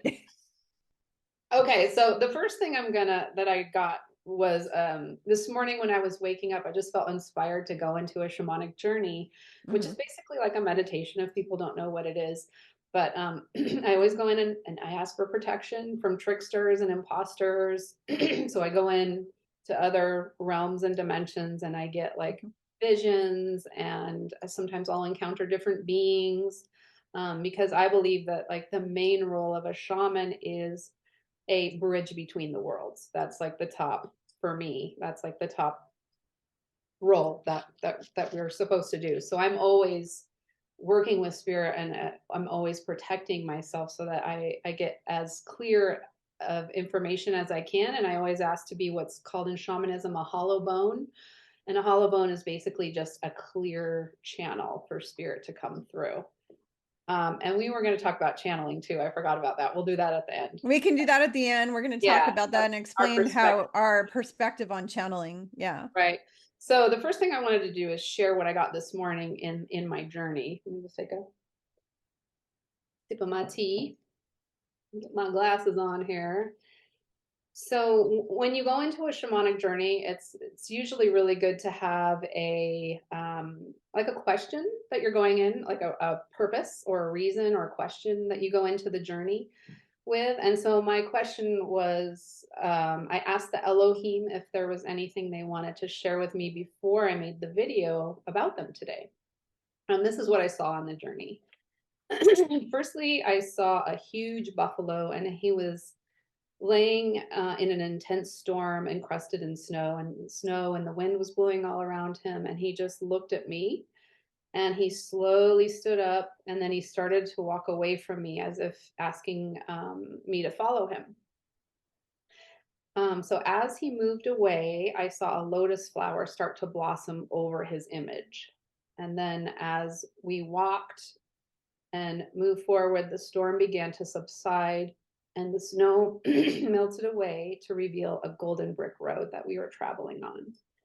And this was also in the Wizard of Oz. And if you want to go back and see my video, I think it's called The Esoteric Meaning of the Wizard of Oz or something. So the Yellow Brick Mm-hmm. Road is in there, and there's the meaning of it, I think, in that video. Mm-hmm. So to me, the storm was like kind of like the war that we're in right now. I think we're in a spiritual war, and it feels like a big storm that we're in. Um, and then the road being like coming forth at as the storm subsides, the yellow brick road is, to me, that's like almost like me, it could be like a metaphor for the road into the golden age, because the Mm-hmm. bricks were golden or yellow. Mm-hmm. So then this being that I've encountered before, his name's Red Cloud, and he did have an incarnation here in the 1800s. He appeared and he pointed to a pack. And what I'm guessing is that the pack had uh, contents of the pack were for our journey, or for our journey into the yellow brick road, or my personal journey. And inside the pack, there were three crystals. There was a white, a purple, and a blue crystal. So those might have Oh, to do with, pretty. like, I know that my aura is violet and blue. Like, as a Blu-ray, I can see my own aura. And then the white, that could be, I don't know what the white one means, but purity, maybe purification. I'm not sure. And then there was like an emerald green tablet in there. So I'm not sure what that was about. Do you have any idea what that could be? Like Yeah, the emerald tablets and the emerald emerald order and all order? that. Yeah, you Yeah. might be connected to all that somehow. So yeah, I wasn't sure what the green tablet was, but maybe the Yeah. emerald order. Like, what's the That's the emerald order? emerald and there's emerald tablets too. So I yeah. think the emerald order is maybe like those who are connected to the law of one. Is that right? Or no? You know who knows all about the Emerald Order is Ishmael Perez. He does entire talks about the Emerald Order all the time, constantly, and he's got good information about the Emerald Order. And his information's correct, by the way, Okay, on I'm that, on the listen to Emerald the video on Order. him because I wasn't quite sure what this emerald He's order. another person that I don't always agree with everything he says. I agree with most of what he says, but or a Yeah. lot of what he says, but the Emerald Order information that he shares, I totally agree with. Okay, I'll So if check you that want to out. know about it, check out his videos and his book. That he has out, that he wrote, his huge book that he did. I think he talks all about the Emerald Order in that book as well. Okay, and I think you said, aren't you connected to the Emerald Order too, or like Yeah, I am. Yeah. there's I'm something part about of green tablets or the Emerald Order that I Yeah, heard. my higher self aspect is part of the Emerald Order. It's actually an order of beings that are kind of like the guardians of this universe. We're Because I was told I'm a guardian of Earth. And Hmm, so the Emerald Order are kind of like they're guardians. They're guardian angelics, and they're, yeah, guardian okay, angelics, and I there's don't a know a lot lot more about to it that. than that, but yeah, it's a little more complicated than that, but Okay, I'll study on what that could be a little bit yeah. more for myself. And then the last thing that was inside the pack for the journey was a blanket, and I unfolded the blanket, and there was a big circle symbol with a cross in it, which I'm wearing today, actually, if you can see that. Hmm. And that's Beautiful. a Native American for like the sacred hoop of unity, and then the Hmm. four directions, or Yep. the cross means a lot of different things. Yeah. So that's what the symbol that I was shown. Interesting. That's interesting. So after I picked up the pack, then a white buffalo appeared and he knelt down so I could get on his back. As we started to travel, rather than walking, it was almost like we started floating or flowing. Ooh, We're like flowing with the river that was right below us instead of that's walking. beautiful. So I think that was about like when we're journeying into the golden age, we need to be in the flow state. I think that's what that was saying. Then I looked down and I had blue moccasins on my feet, and they both had a tree of life embroidered on them. Oh, that's so So, nice. yeah, I think the blue was just like part of my, being a blue ray. So they were just showing me that that was blue. And then the tree of life. What do you have any thoughts on that? Well, we're all connected through the tree of life, but there is a tree of life. So there is a tree of life, that's at the center of our planet, but there's also a tree of life out in the universe that's God's tree of life out there, in the Yeah. sacred garden in the heavens. In the heavens, there's a tree of life as Yeah. well. I almost So, wonder if it's yeah, also like a tree of healing, because one time I had a vision yeah. and it was about all the children that were being like TRAFK, Hmm. and the horrible atrocities that are done to them. Yeah. I saw all those children and they were gathered in a circle around the tree of life. And Yeah, they're getting they healing. They're were being being healed. healed. So I think Yeah, it's also a healing thing. that's awesome. Okay, so then I noticed now after I looked down at and I saw the moccasins, and suddenly I was in red dirt and I was walking down a red road. And in Native American culture, the red road is like the the road of integrity. I made a post about that too. I can't remember exactly how I interpreted it, but it's having integrity and walking the spirit. And then as I was walking down this red road, the cosmos seemed to envelop me and I was surrounded by stars. Then I heard the Elohim say, "We are creators of heaven and earth and spirit and matter. We are not the great spirit or God, but we work with God in order to co create many great things. So, I'm in getting this sense, chills. so, in this sense, we are God in that we become one with God. We are able to send part of ourselves into matter by incarnating in matter." And then they said, "You are magic. You are a creator." So Wow. that was the I'm journey. getting chills up and down my back right now. That just Yeah. so resonates with what I was told and what I had learned about all this. It just, yeah. Yeah. So then this is the part that's like kind of a little more controversial, where I think that there may have been like more of a kind of a bad faction. Like, well, at first I'm going to read. I mean, we both went to Lisa Renee's site, Mhm. and this is from her site. So I'm just going to read really quick what she thinks that the Elohim are. And this again gets into like, I don't know if I resonate with all of this because I haven't been told all of this by spirit. So I'm not saying like this is be all end all information. Some of this could be true, some of it not. So I'm just saying Mhm. take it with a grain of salt. This is We what will other, keep an open mind. yeah, this is what Lisa Renee channel. So it says the Elohim. And she has an Ascension glossary. So you can look up terms on her site under the Ascension glossary. So that's what I did with the Elohim. And she says the Lyrans further down stepped their consciousness into the next lower density in the third harmonic layers by creating another identity. And these race lines were designed to exist within the dimensional layers of the monadic spirit plane. See how like complicated that is? Mhm. This race was created by the Lyran founders to specifically oversee the projects of the Lyran Syrian genetic seedings occurring on Tara, which is Earth, and these particular groups known as the Elohim. Further, the Syrian High Council, maybe that's the High Council I was told, I don't know. I just was told I was on some council, but I don't know which one, was organized by and then appointed by the Lyrans to be the main overseers of seeding life on planet Tara in the next lower dimension, the second harmonic universe. So that's super complicated. So I don't there's get it. cedar, they're what's called the cedar races. So there's what we call the cedar races. Those are races of extraterrestrials that seeded the planets with humans and Okay. animals and different things like that. That's Okay. who they are. They're not the Elohim. Keep in mind the Elohim just create the planets and the universes and the star Okay. systems, and that's all they do. So So then she, right after that, it says the fallen Elohim line. So this is super yeah, I'm not in agreement interesting. with So I know that. Those you don't resonate, but I still want to read it just to put it out there Oh, go ahead. You can read it because I just think totally. it's interesting. Yeah.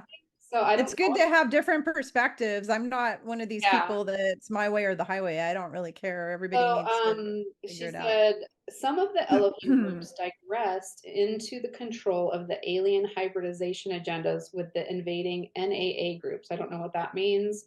Of Belial entities and Thothian Luciferians and became integrated with the fallen AI hybridized entities that serve the Luciferian covenant. The Elohim references that are made in the Torah, Talmudic literature, or in esoteric Kabbalah teachings in the Jewish religion are sourced from the fallen Elohim hybrids integrated with Belial and Luciferian factions that gave the artificial tree of life or base 10 math Sephiroth teachings to the Semitic races in the Middle East. So I think what she's saying here, just to like, I mean, is she saying that those old scriptures were kind of hijacked? Is that what her perspective is? Like, Yeah, let's like break it down. I'm going to interject right now because I'm getting huge Yeah, tell me. information. Yeah, because I'm not saying this is Okay, true. I'm she just made saying one this is something mistake. to Her respect. information's actually correct. She made one mistake. Switch out the word Elohim for Nephilim. People are Okay. confused between the two, and this is what I'm Okay. getting. It's a confusion. Okay. Everything she said is correct. If you switch out the word into Nephilim, every word she said Elohim, make it Nephilim. They're the ones that did all Okay. those things that she's saying. Okay. Yeah. So they're She is saying correct though. She just has the wrong that name that this she's calling them. they kind of brought in this false religious paradigm Mhm. through these Yeah. old scriptural. So like the old Yeah. That was the Nephilim. They did all that.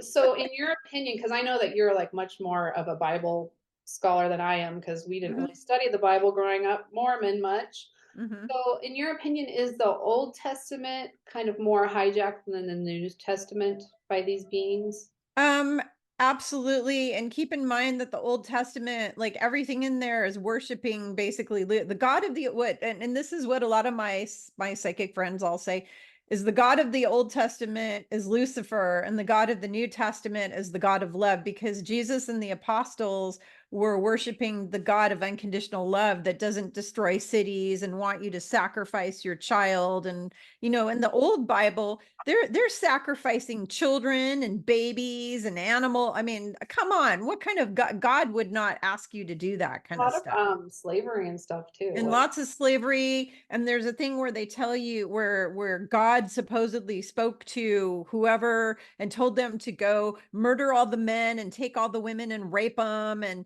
take all the children and defile them and blah blah. Come on, God would never ever do. It's like, use your brain. The yeah, God that I worship is the God of unconditional love. That God would never tell you to go into somebody's city and rape all the women and kill all the men. I mean, right. seriously?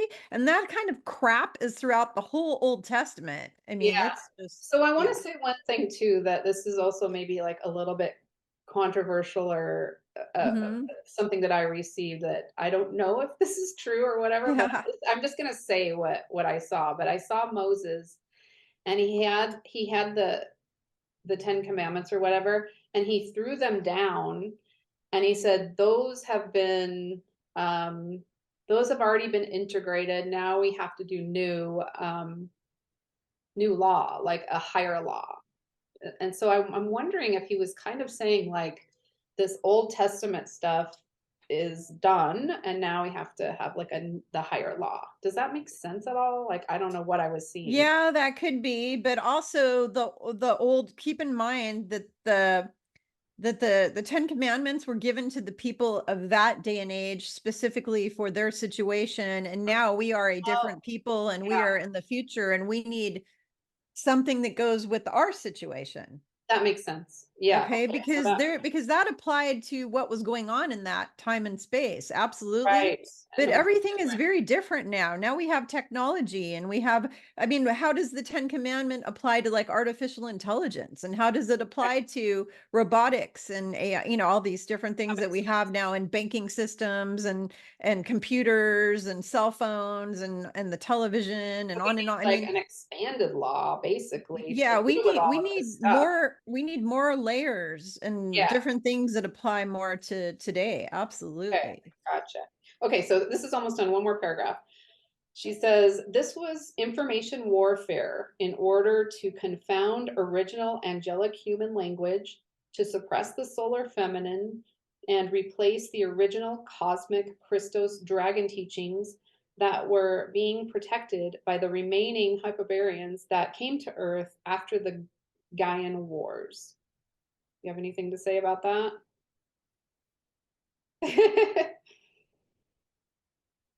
Can you repeat that again? That was like, woo, Okay.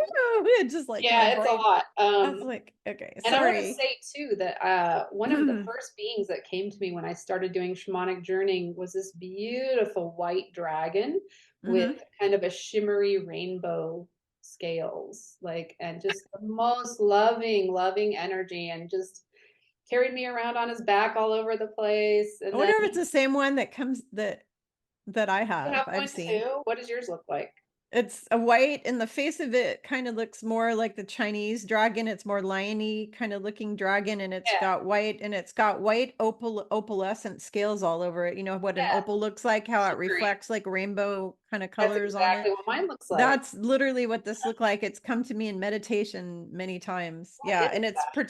it's protecting me. Yeah. So it sounds like we have like the same dragon. Yeah.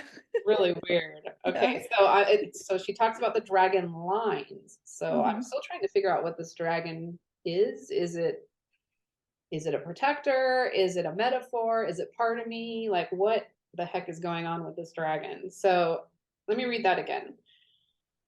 So with the inverted scriptures of the old texts, she says this was information warfare in order to confound or original angelic human language, to Hmm. suppress the solar feminine, and replace the original cosmic Christos dragon teachings that were being protected by the remaining Hyperbaryans that came to Earth after the Gaian Wars. Okay, I'm 100% in how do you want to say, Alignment? in alignment with that. That's Okay. true.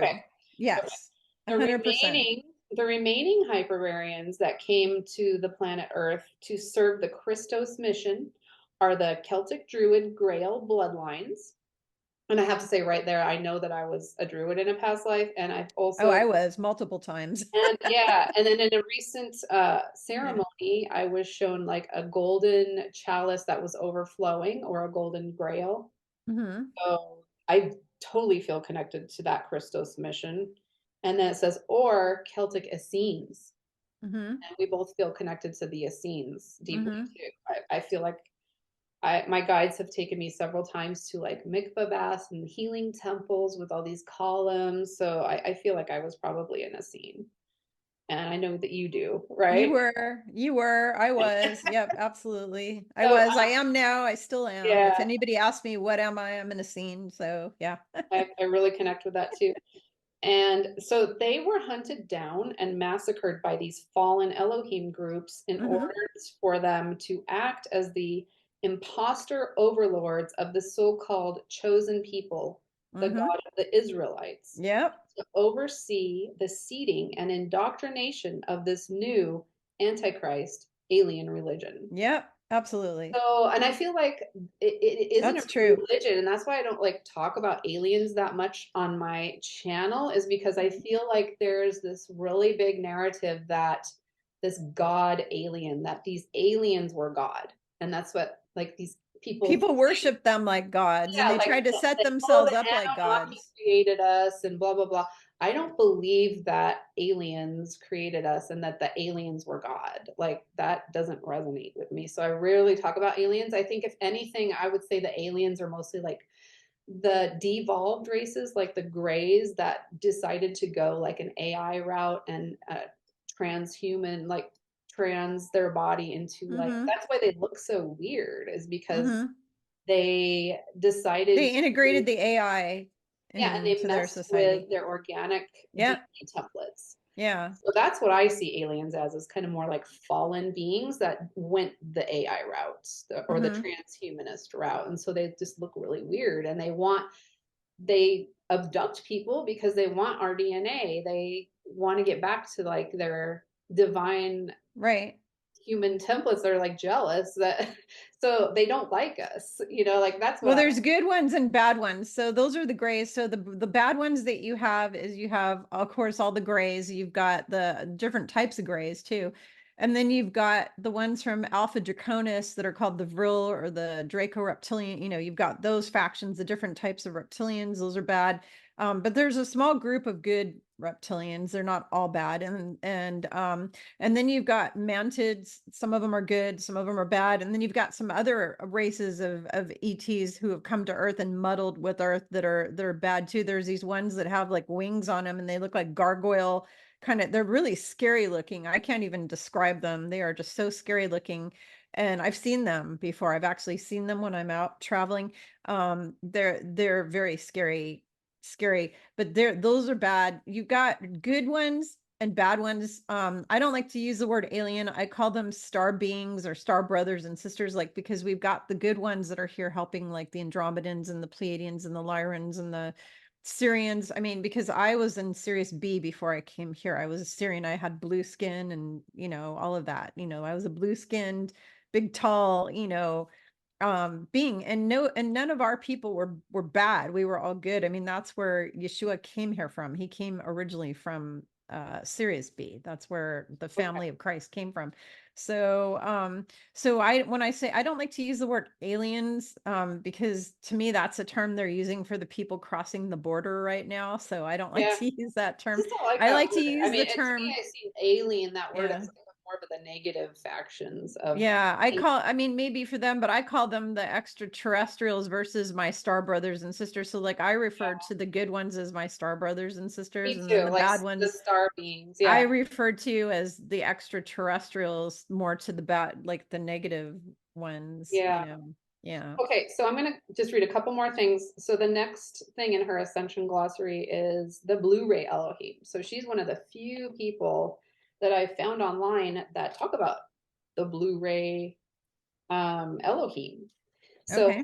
her quick definition, I wish there was more, but it's just so short. She just says the first light manifestation of the Emerald Order. There it is, the Emerald Order. The Emerald Order. Yep. Are solar Rishi Blu-ray orders of Hmm. Elohim and Oraphim that direct support to the guardian founder races in the lower harmonic universe and are supporting GSF, which is God Sovereign Free beings, and they support their liberation and the continued spiritual evolution of humanity towards ascension in the law of one.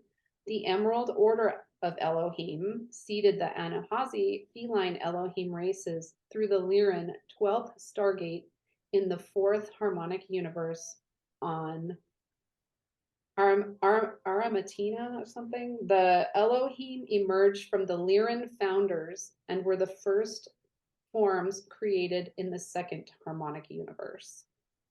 I don't know if any of that's true because it's just so deep information that my guides haven't said specifically if this is true or not, but they did. I did do got a message this morning. Let me tune in. Is what, okay, just a second. Let me tune in. Was what Kat read just now, was any of that true?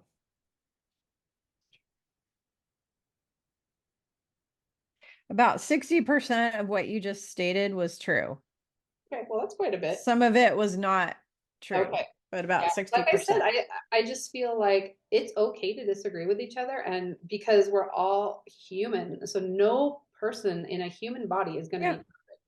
There's even things with, some spiritual teachers that are super famous that I like to watch, and every once in a while I'll be like, no, I don't resonate with that. So it's okay. We're not gonna all get along and all Yeah, be on the same you sheet of still paper need all to the have time. unity. Yeah. Okay, so let's see. Then Even my two best friends disagree with me sometimes, and I'm talking my friends that I've known since I was 14 years yeah, old. We disagree from time to time. yeah. So okay, and that's okay, and I'm fine with that. So the Yeah. Essene Grail lines is the next thing Hmm. I wanted to. It's just a quick little blurb. Yeah. The Emerald Order of Elohim seeded the Anahazi feline Elohim races through the Lyran 12th Stargate Ara Mentana or Mentina.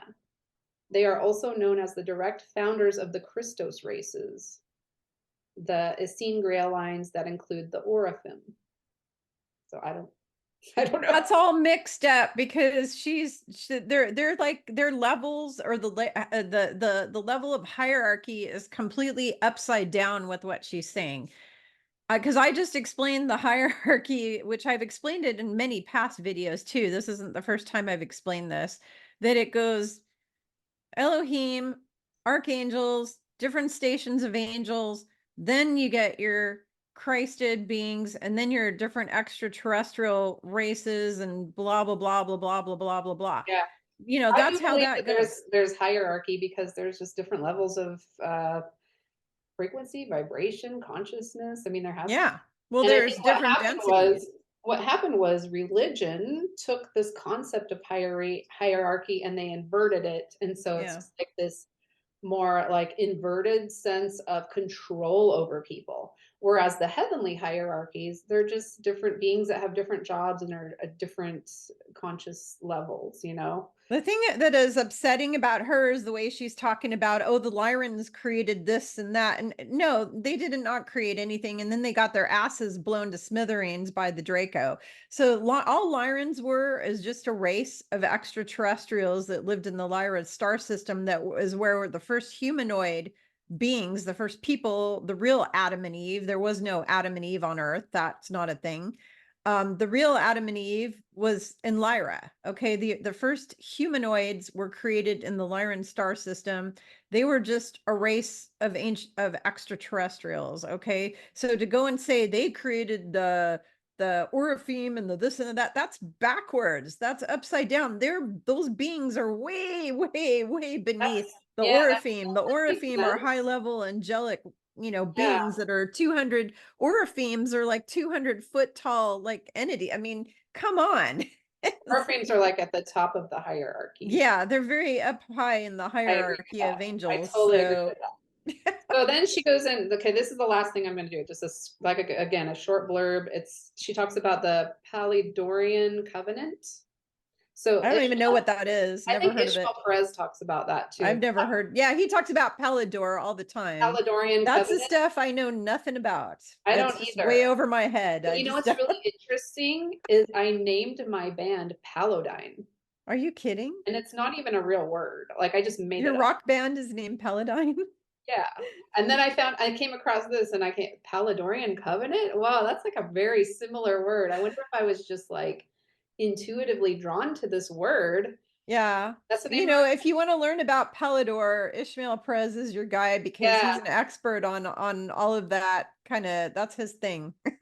You know. So he says, this Paladorian agreement is the reclamation of the Christos mission that sources directly from the original Paladorian covenant that was set into motion millions of years ago. The Paladorians agreed to be the first line of supporting evolution and reclamation of the inner spirit for all humanity, awakening in the first waves of ascension plan to help the Taran souls on Earth back home. So Hmm. that resonates with me deeply. That resonates with me. Absolutely. That totally Yeah. resonates. Yeah. I mean, I'm getting chills and goosebumps too. Yeah. Yeah. That So it's resonates. saying That like those resonates. who made the Paladorian Hmm. covenant are like the way showers that came back They're way, to yeah. teach people to Ooh, I'm just getting so get many back chills, into their goosebumps. Christos light. You know, like we're here to Yeah. share that Christos mission. Yeah. That resonated with me. So like I said, her information, sometimes I'm like, oh yeah, totally, that resonates. And then other times I'm like, not so sure, you know? So you just gotta, and like I was telling you earlier when we were talking on the phone, I said, I think part of the reason that there is a lot of kind of dissension in the spiritual community right now is Hmm. to get over our lack of unity and just, Oh, it's horrible. Everybody's yeah, infighting and tearing each other apart. yeah, like I feel like we really need to be like, you know what? We're human. We're not, nobody's perfect. No one's the perfect guru. You have to go within. And it's also giving us a lesson in discernment. Like I said, like you got to go within. What do you feel like? What are your own, what is your own higher self telling you? What are your own guides telling you? Like even with me and Kimberly, like you still have to go within and figure stuff out on your own and Figure it out on your own. learn how to connect with the great spirit, learn how to connect with your higher self. So even with the, I'm What we about to teach. go into the message that I received from the Elohim Hmm. this morning, and even with this message, go within your own um, prayer, meditation, however you, whatever your spiritual practice is, to discern what is truth and what's true for you. And some things maybe are true, but somebody's not ready for that truth, or they've got some sort of other veil of illusion that they're under, or, and it could be with Hmm. me too. I'm not a perfect, I am having a human experience, so I'm not perfect. So when I give information, I always make that disclaimer, just like, go in for your own for your own discernment, if that makes sense. Yeah. So the one thing I will tell everybody who watches my channel is I don't expect you to believe everything I say or you know, whatever resonate with everything I say. You need to figure it out on your own. And when you watch me or you watch Kat or you watch anybody on a video, you need to take away what resonates with you and leave the rest behind. Yeah, And one of the things I teach my clients in private sessions is how to discern what is, you know, good, how to do the discernment, how to check in and know if what they're speaking is the truth or it's a bunch of yeah, bullshit, you know, and I teach people how to have that skill. But the that's great. biggest thing I want to teach people is to stop relying on people like me and Kat to like spoon feed you all the answers to everything. I'm here to teach you how to connect directly and get the answers yourself. Because as Yeshua said to me in 2019, he said, you need to teach everybody. He said, Kimberly, there is no gurus on planet Earth. All of these people who call themselves a guru, he said, are scammers. And he said, if they call themselves a guru, they're a scammer and a fraud. And he said that there are no gurus on earth. He said, each one of you is your own guru. That And makes he sense. said, you need to teach people how to be their own guru because that's what they are and that's what they should be. Yeah, so one of the ways that I was taught by spirit to discern is to go into your heart center because Mm-hmm. that is where we feel things. That's like where we can discern a frequency. And Absolutely. sometimes it's also like not so much what a person is saying, but what kind of frequency are you getting from that person? They could be Yeah. saying all the right things and then And you get inject a one. negative vibe from Yeah, them. and then but what they do is they'll say like a bunch of truth and then they'll inject one little thing that's way off, but everything else sounds good. Well, Then you're Satan will tell you 99 truths and sneak in one lie, but the one lie will ruin your thank you. whole life and everything. So, Right. So it's always important to like what frequency are you getting from any kind of a spiritual teacher, that you're watching? Like, do you feel a good vibe or is it icky? Like if mhm. it's icky, like no matter how good that seems like they're saying, you might want to just check in with yourself. Okay, so that being said, I'm not perfect. This is just what I received Mhm. about the Elohim and who they are. Yep. I'm not perfect either. People, if they don't resonate with what I'm saying, they don't have to. I don't expect anybody. I'm here on these videos to just share my truth, and the people who resonate will resonate, and the people who don't won't. I don't expect everybody to agree with me, just like my family members. I don't expect them to always agree with me. We're always going to have arguments and not agree with on things, and that's the way it's called being human, and we all have our own lessons to learn and things to do, so I, just the way it is. I agree. Yeah. Okay, so this is from just a message I received this morning from the Elohim of the Blu-ray, and that's the Elohim that I personally connect with. Just I think it's just because I am a Blu-ray soul. That's what came through. And like I said, I had no idea who the Elohim of the Blu-ray were. They just all of a sudden they came to me one day, and I was like, "Who the heck are the Elohim of the Blu-ray?" So I've started working with them probably be like 3 years ago. So in some of my videos, you'll say that that's who's bringing forth the message. It's not always them. There's several other beings that I connect with, but that's one of them, one of the groups. So they say, "We are the Elohim of the Blu-ray. We speak through you, to you, and with you as you are connected to us. The highest aspect of your being resides with us. As we always say, we are you, you are us. We understand this is frightening to hear and share, but this is so. You are a high level creator being. We wish for humanity to move into more creative consciousness, as all of you are creative beings at different points in your journey towards embodiment of the highest creator self. This is why at this time we wish you to reflect to see, hold on a second. This is why it is a time to reflect on what you wish to see in the world, because you must create it. The Blu-rays are merely at a more advanced level of creatorship, but no better, no more worthy than any other being. Know that you choose, and when you choose to embody this light of creation, you are chosen.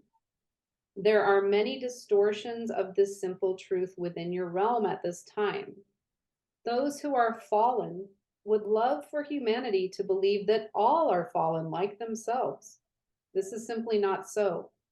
The Elohim are highly advanced beings of light, as Yeshua has explained. They give of their light to help humanity and guide humanity into their own co creation with the one great spirit of all that is.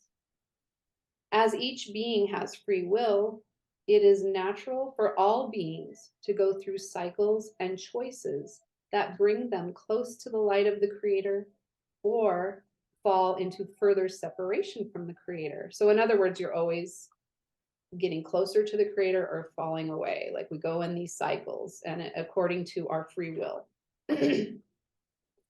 Even advanced souls can fall. Hence, we often call them fallen angels. So, our beloved journeyers into the light always set intentions to connect with the beings of highest frequencies. What many call tricksters or imposters would love for you to believe that what is light is of the darkness and what is darkness is of the light.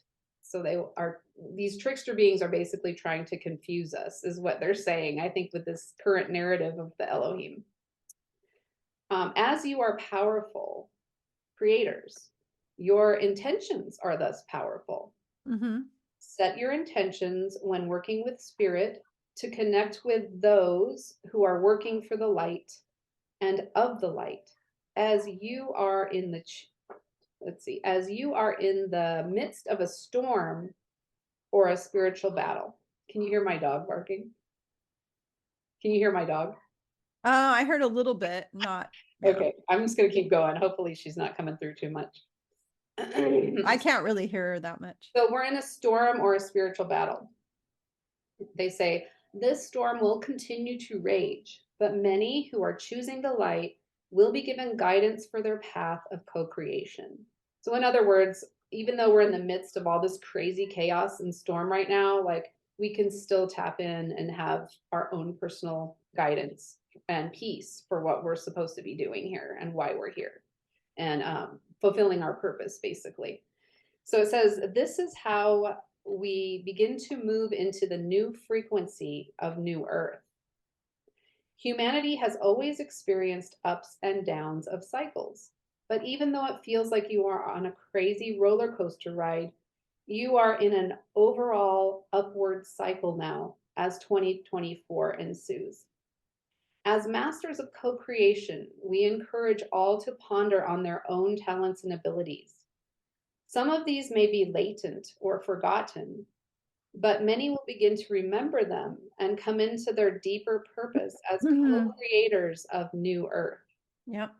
Be a light and a way shower, and you begin to embark on your individual journeys of creation. We are thrilled to see your future of beauty as this creative explosion comes into matter. It is within your being and essence to create a new world of beauty, order, peace, unity, equality, justice, and abundance for all.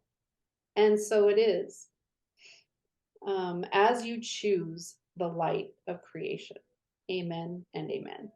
That makes me want to cry. That's absolutely beautiful. And I resonate 100% with all of that. Me too.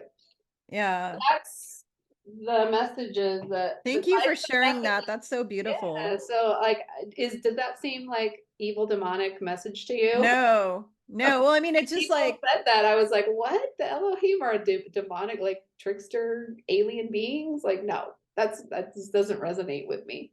yeah, So I had several people comment on a recent video about how do you know that you're not talking to a demonic entity, Kimberly? And it's like, well, first of all, I don't go having conversations with all kinds of entities. I only have been talking to one my whole life since I was born, and all of his messages are 100% pure love and light and never anything fear-based. So yeah, don't know what to tell you. I like mean, I I don't think go that having conversations with all sorts of different the entities. heart, feel it Yeah. to the heart. See if I had anything else here. My notes. I think I'm about done. Let's see. Oh, so this is really interesting too. So um this kind of gets into, like, she never mentions the word Tartaria, but I think a lot of people in the spiritual community do kind of resonate with the idea that we had this beautiful advanced civilization from all this like amazing architecture. And so she kind of talks about like how it's almost like angelic beings kind of incarnated into human form and created these amazing, beautiful architectural structures that we cannot create right now. They're all, and then how the Nephilim or these like evil beings like tried to destroy all of that creation, so we forgot our power. And so, do you mind Are if you I? talking about some of the Tartarian buildings that are for Yeah, healing, like some of the ancient churches that were really the used as lost. healing centers and all Yeah. that kind of thing? So I Yeah. wanted to read this Hmm. because she also mentions like the ancient builder race. Okay. So I had a past life regression in which I saw myself. It was so simple. It was just like everybody was gone. Like something had uh, like happened to Earth, and I was just building with these massive stones. I was just building something. And so Hmm. I think I kept trying, like, why was I shown that? What does that mean? And so I'm Mhm. finally coming to the conclusion that it's possibly that I may have been part of the builder races, because I do feel like when I see these old, ancient, beautiful buildings, I resonate with them so deeply. And it Mhm. just pains my soul that our new architecture is just so awful. It's just like, that's what I mean. I did the best I could and bought a house that was built in the 20s because I think they just, as time went on, things got built worse and worse and worse. So I got the oldest house that I could find. That's how I feel. But anyway, I'm going to read what Lisa Renee says on her website. She says, just a few hundred years ago, we had access to levels of technology that are lost today. Yep, it's Now, true. yep, and now is the right time to gather the information and begin to Mhm. pull on those threads that hold the fabric of time together. Original angelic human beings were not drooling cavemen and did not come from apes. Angelic humans lived in an advanced technological culture with free energy as one people on one planet. All of the race, religion, sex, and meaningless classifications were set up as discriminating factors for fabricating mind control belief systems that were created by the archons running the Octagon Group and others using lunar forces through genetic and social engineering to intentionally divide and conquer humanity from their alien masters. Now, alien masters meaning, I think, like I said, the aliens were the ones who came in and started messing things, the organic templates of the creator. They started messing with that. That's what I think Mhm. when she's talking about that. Um, let's see. What if every single historical event you learned in the Rockefeller controlled and approved educational curriculum was an utter and total fabrication designed Absolutely. designed to indoctrinate? Well, we know that the medical system for sure was All key to of these systems, the education, the colleges are all of it. horrible. Yeah. It's all So yeah, and indoctrination. they tried to say that natural healing was just like all quackery. That it's quackery. They They've called love it that all word kinds of names. quackery, but that's Yeah. the original healing that God created from Mother Mhm. Earth.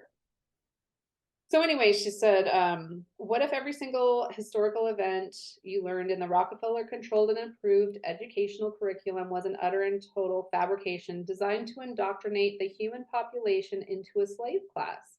What if you were taught about our nation, our culture, our way of life on the earth, our beliefs in medicine, history, religion, financial and economic theories were based upon intentionally crafted archonic deceptions and was a total and utter lie? Would it be possible to believe that up to approximately 200 years ago, humanity had some areas with free energy sources, Mhm. gorgeous architectural structures designed from the ancient builder races? That's where she mentions the ancient builder races, and I'm hoping that maybe I can get some more messages about the ancient builder races, because I do feel that that's maybe Well, they've been here for billions of the years. They yeah, came here billions you know that there's been ETs on this planet for billions of years. yeah. This is a very the planet's way older than religion would love for us to think it is too. Yeah, exactly. So Exactly. she says, designed from the ancient builder races, generating atmospheric energy as proven by Tesla. And Tesla is also a being that I often have had a lot of encounters with. Not a lot, but he does come through it periodically. He's a time traveler. Yeah, he's amazing. I have another friend that has a relationship with him. Super interesting channel Mhm. called the Dove. I'll have to find it. Anyway, the planet was covered with historical artifacts and indisputable evidence. Oh, I didn't read that part of it. So I haven't. One of my like 2 videos ago, I have a video called "The Archaeology Will Bring the Evidence." Is literally the name of the video. So you can go back and watch that, because that all of a sudden is tying in with this. So the planet was covered with historical artifacts and indisputable evidence of our advanced human culture until it was destroyed by directed energy weapons, floods, and other weather cataclysms that were artificially generated by a non-human species invading our planet. Mhm. That could be like I don't know. What do you think that would non-human species would be? Like probably like the aliens, which I always think when I the term alien, I always think of negative beings for some reason. Well, the reptilians came here a long, long time ago. They've been in the planet for billions of years, the reptilian, but the ones that have taken over are different from the ones that live under the surface. So there, I don't know if you know this, there's a group of reptoids that have lived in inner earth and under in tunnels under the surface for literally millions, billions of years. But then the ones that came here from Alpha Draconis are they're the bad ones, what they call the Vril. Those are the ones that came here. And then there's these other beings that, and I don't know their name. I know Ismail Prez knows the name. He'll have, I don't know the name of them, but I can picture them in my mind because they're really scary looking and they have wings on them. They have wings on them. They look like winged reptilians. They're real big and really scary looking. Those guys came, they literally look like gargoyles. They're just scary. But those guys are the ones who came here and created majority of the chaos on this planet, and along with the grays. Okay. So then she says, who are we now without the false history and culture we have been brainwashed to accept as our own? What if these intruders are putting into play right now with the Great Reset the same warfare tactics that have been used against humanity several times already? Mm-hmm. Mind wipe our current history into another digression of complete and total consciousness slavery, Yep. time as a transhuman robot. Yep. And That's what that they're is working towards. They are working towards absolutely, that. and this is not a conspiracy theory. You could go right on the World No, Economic. they're totally doing it. The World Economic Forum people Yeah, talk about it openly all the time that yeah, that's what they're going they're to not do. even hiding it anymore. They don't no, they all talk about. I just watched a video with two guys speaking at the World Economic Forum basically saying that our goal is to get rid of 95% of the human population, and the ones that we have left, we're going to integrate them into like Borg kind of, and then they were saying this in front of everyone at their WEC meeting and it was videotaped. I mean, come Yeah, on. yeah, it's a really sick agenda, and they're going to present it as like, oh, you're going to have all these special abilities when you get this chip or implant or Yeah, we're going to whatever stick it this is thing that in they you want. and it's going to give you superpowers, and all the stupid young kids are going to go for it. Yeah, it's really They're going to all go for it. really sad. So it says, this is a defining moment in our historical timeline in order to face the truth of what is coming to be revealed about the lost knowledge of human civilization. Many awakening people, starseeds, and indigos are now awakening to their higher role to be the investigator, truth seeker, and curator of digging and finding these historical records, piecing together dates and historical accounts as an archivist, Mhm. and providing a platform for the foundation of disseminating the release of some of these records into the public. Mhm. This is a big piece supporting the global disclosure events in piecing together the hidden human history, or even just the last 100 years.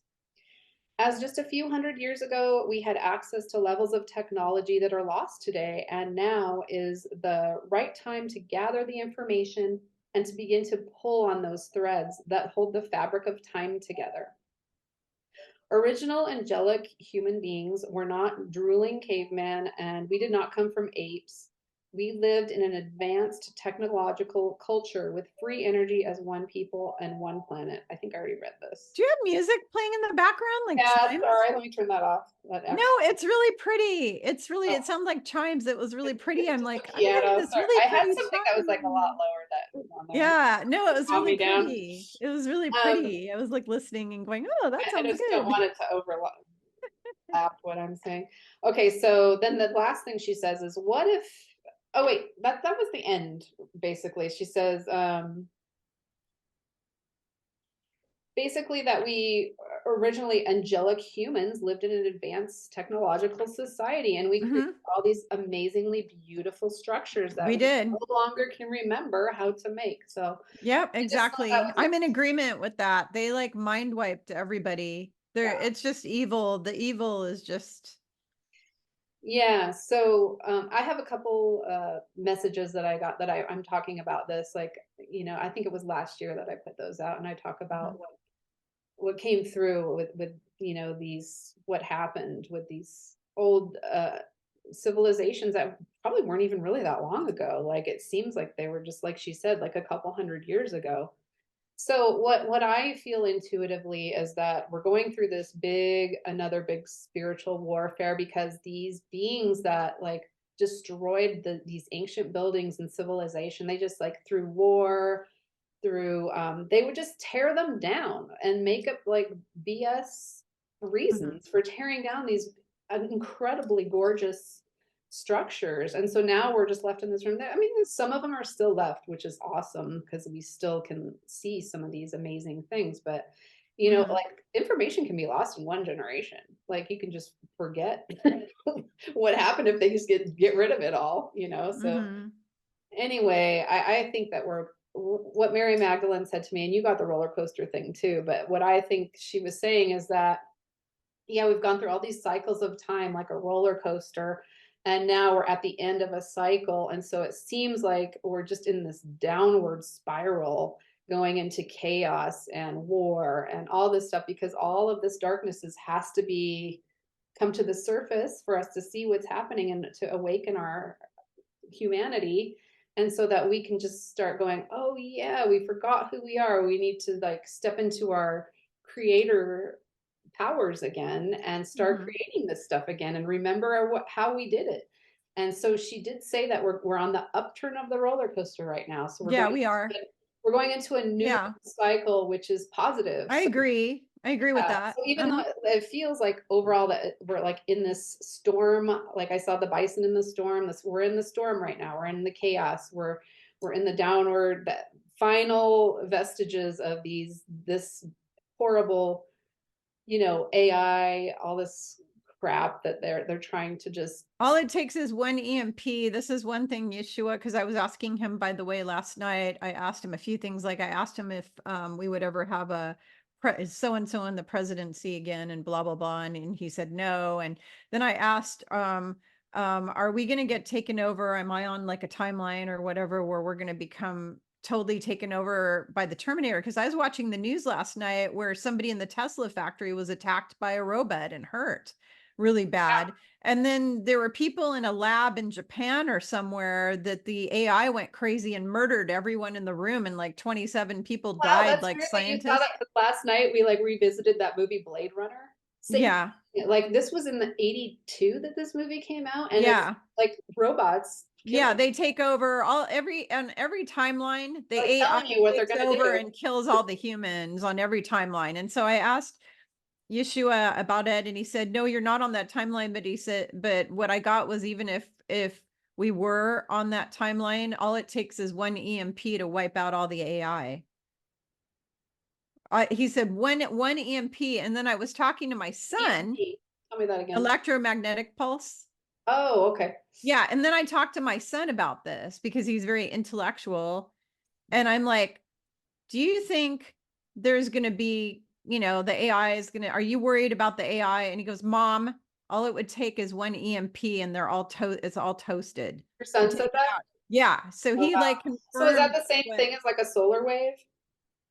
a huge solar flash it can cause an EMP that wipes out all of the electric grid. Yeah, Absolutely.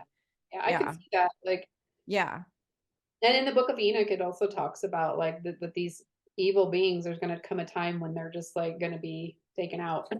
But as Ishmael Perez says, in 1,000 years from now, we're going to have to go to battle against the AI gods, because you know that the Draconians turned two entire universes completely AI, artificial Yeah, intelligence. yeah, And they're trying to do that here. They're not going to win here. But in 1,000 years from now, there is going to be one final battle. And according to the future prophetic people who've time traveled, we win over and over and over again. We yeah. always win. So I'm not worried about it.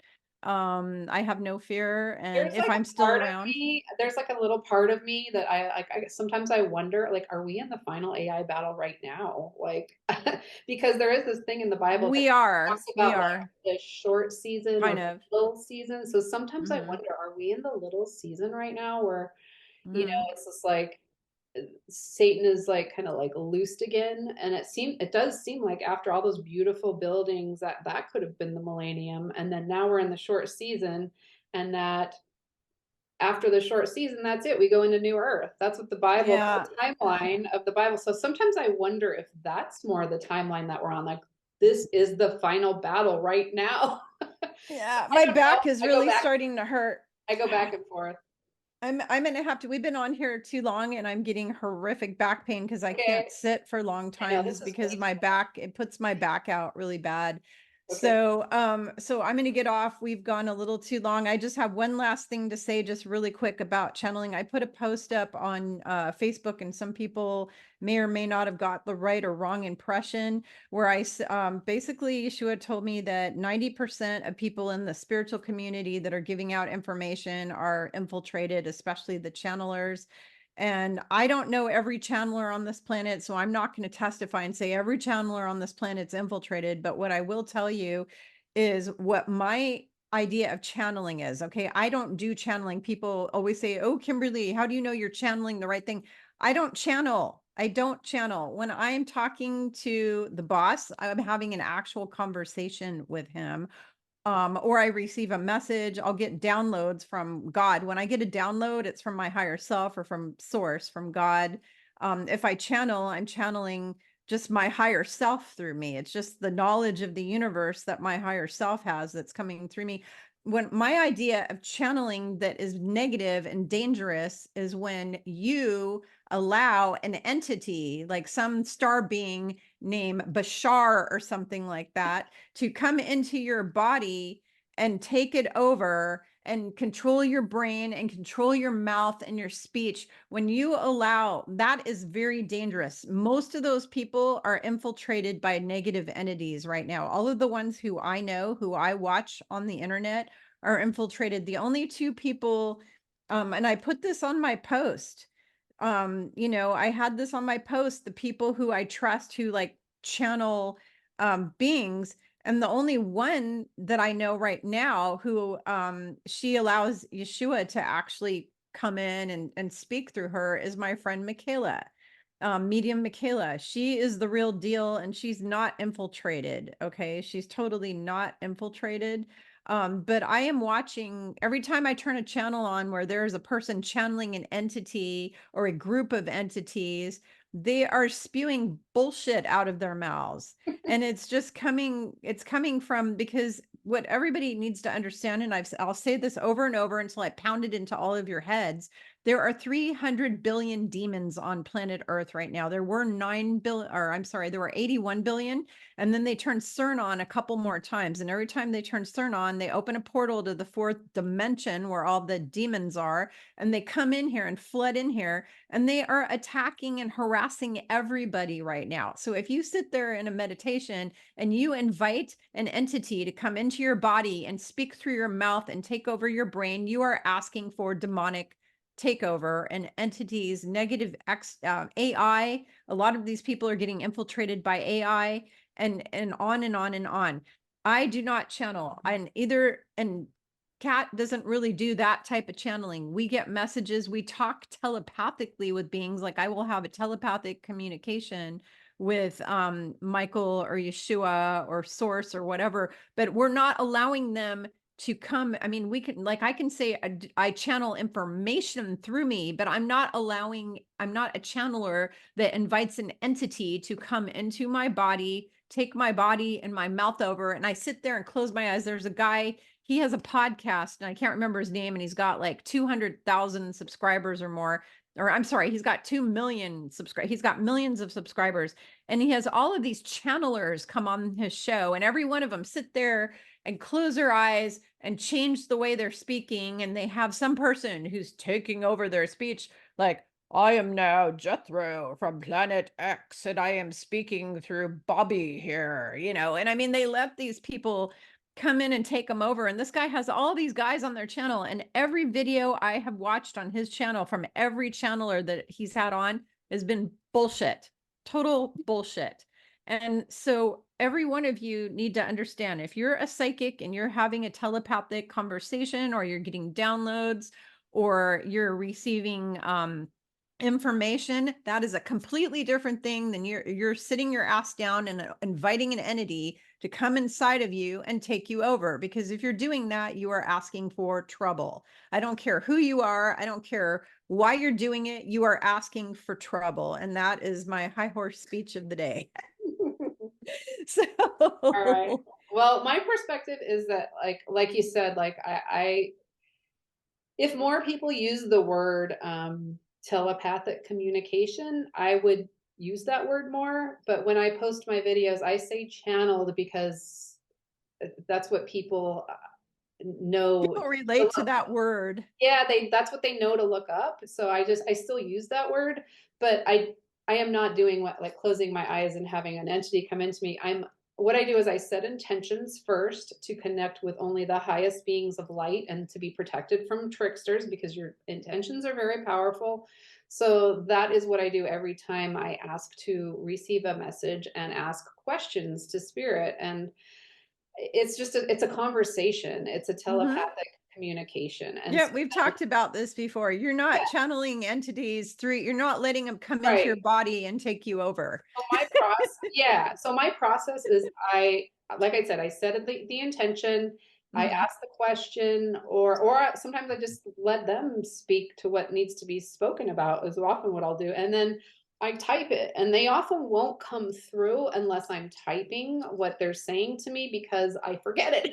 It's like I quickly will forget it. So I usually always I write notes on a I have notepad to when be I'm getting typing it because information, or they I'll don't want to forget tell what they say. yeah, they don't want to like give me the same information again because I can never remember it. So as long as I'm typing, Notebooks. it just flows through. So like today's message, yeah, that we both read, those were just messages that came through telepathically. So that is what we are talking about when Mhm. when I say channeling, that's what I'm talking about. Yeah, I'm not exactly. saying like you, I'm not saying like every single person that channels is like channeling demons. I Oh, don't I'm not saying they're all doing it. Like I said, there's millions of people all yeah, over the earth that do that. I'm just saying all of the ones that I have watched to date yeah. have been, except for maybe one or two people I that mean, I've I would seen, always say like always have like not been again, good. it goes back to the heart center. If you can go into your heart center, that is where Mhm. you feel frequency in that Mhm. chakra. So just go into the heart and say, what is this message? Is this message empowering? Is this message disempowering?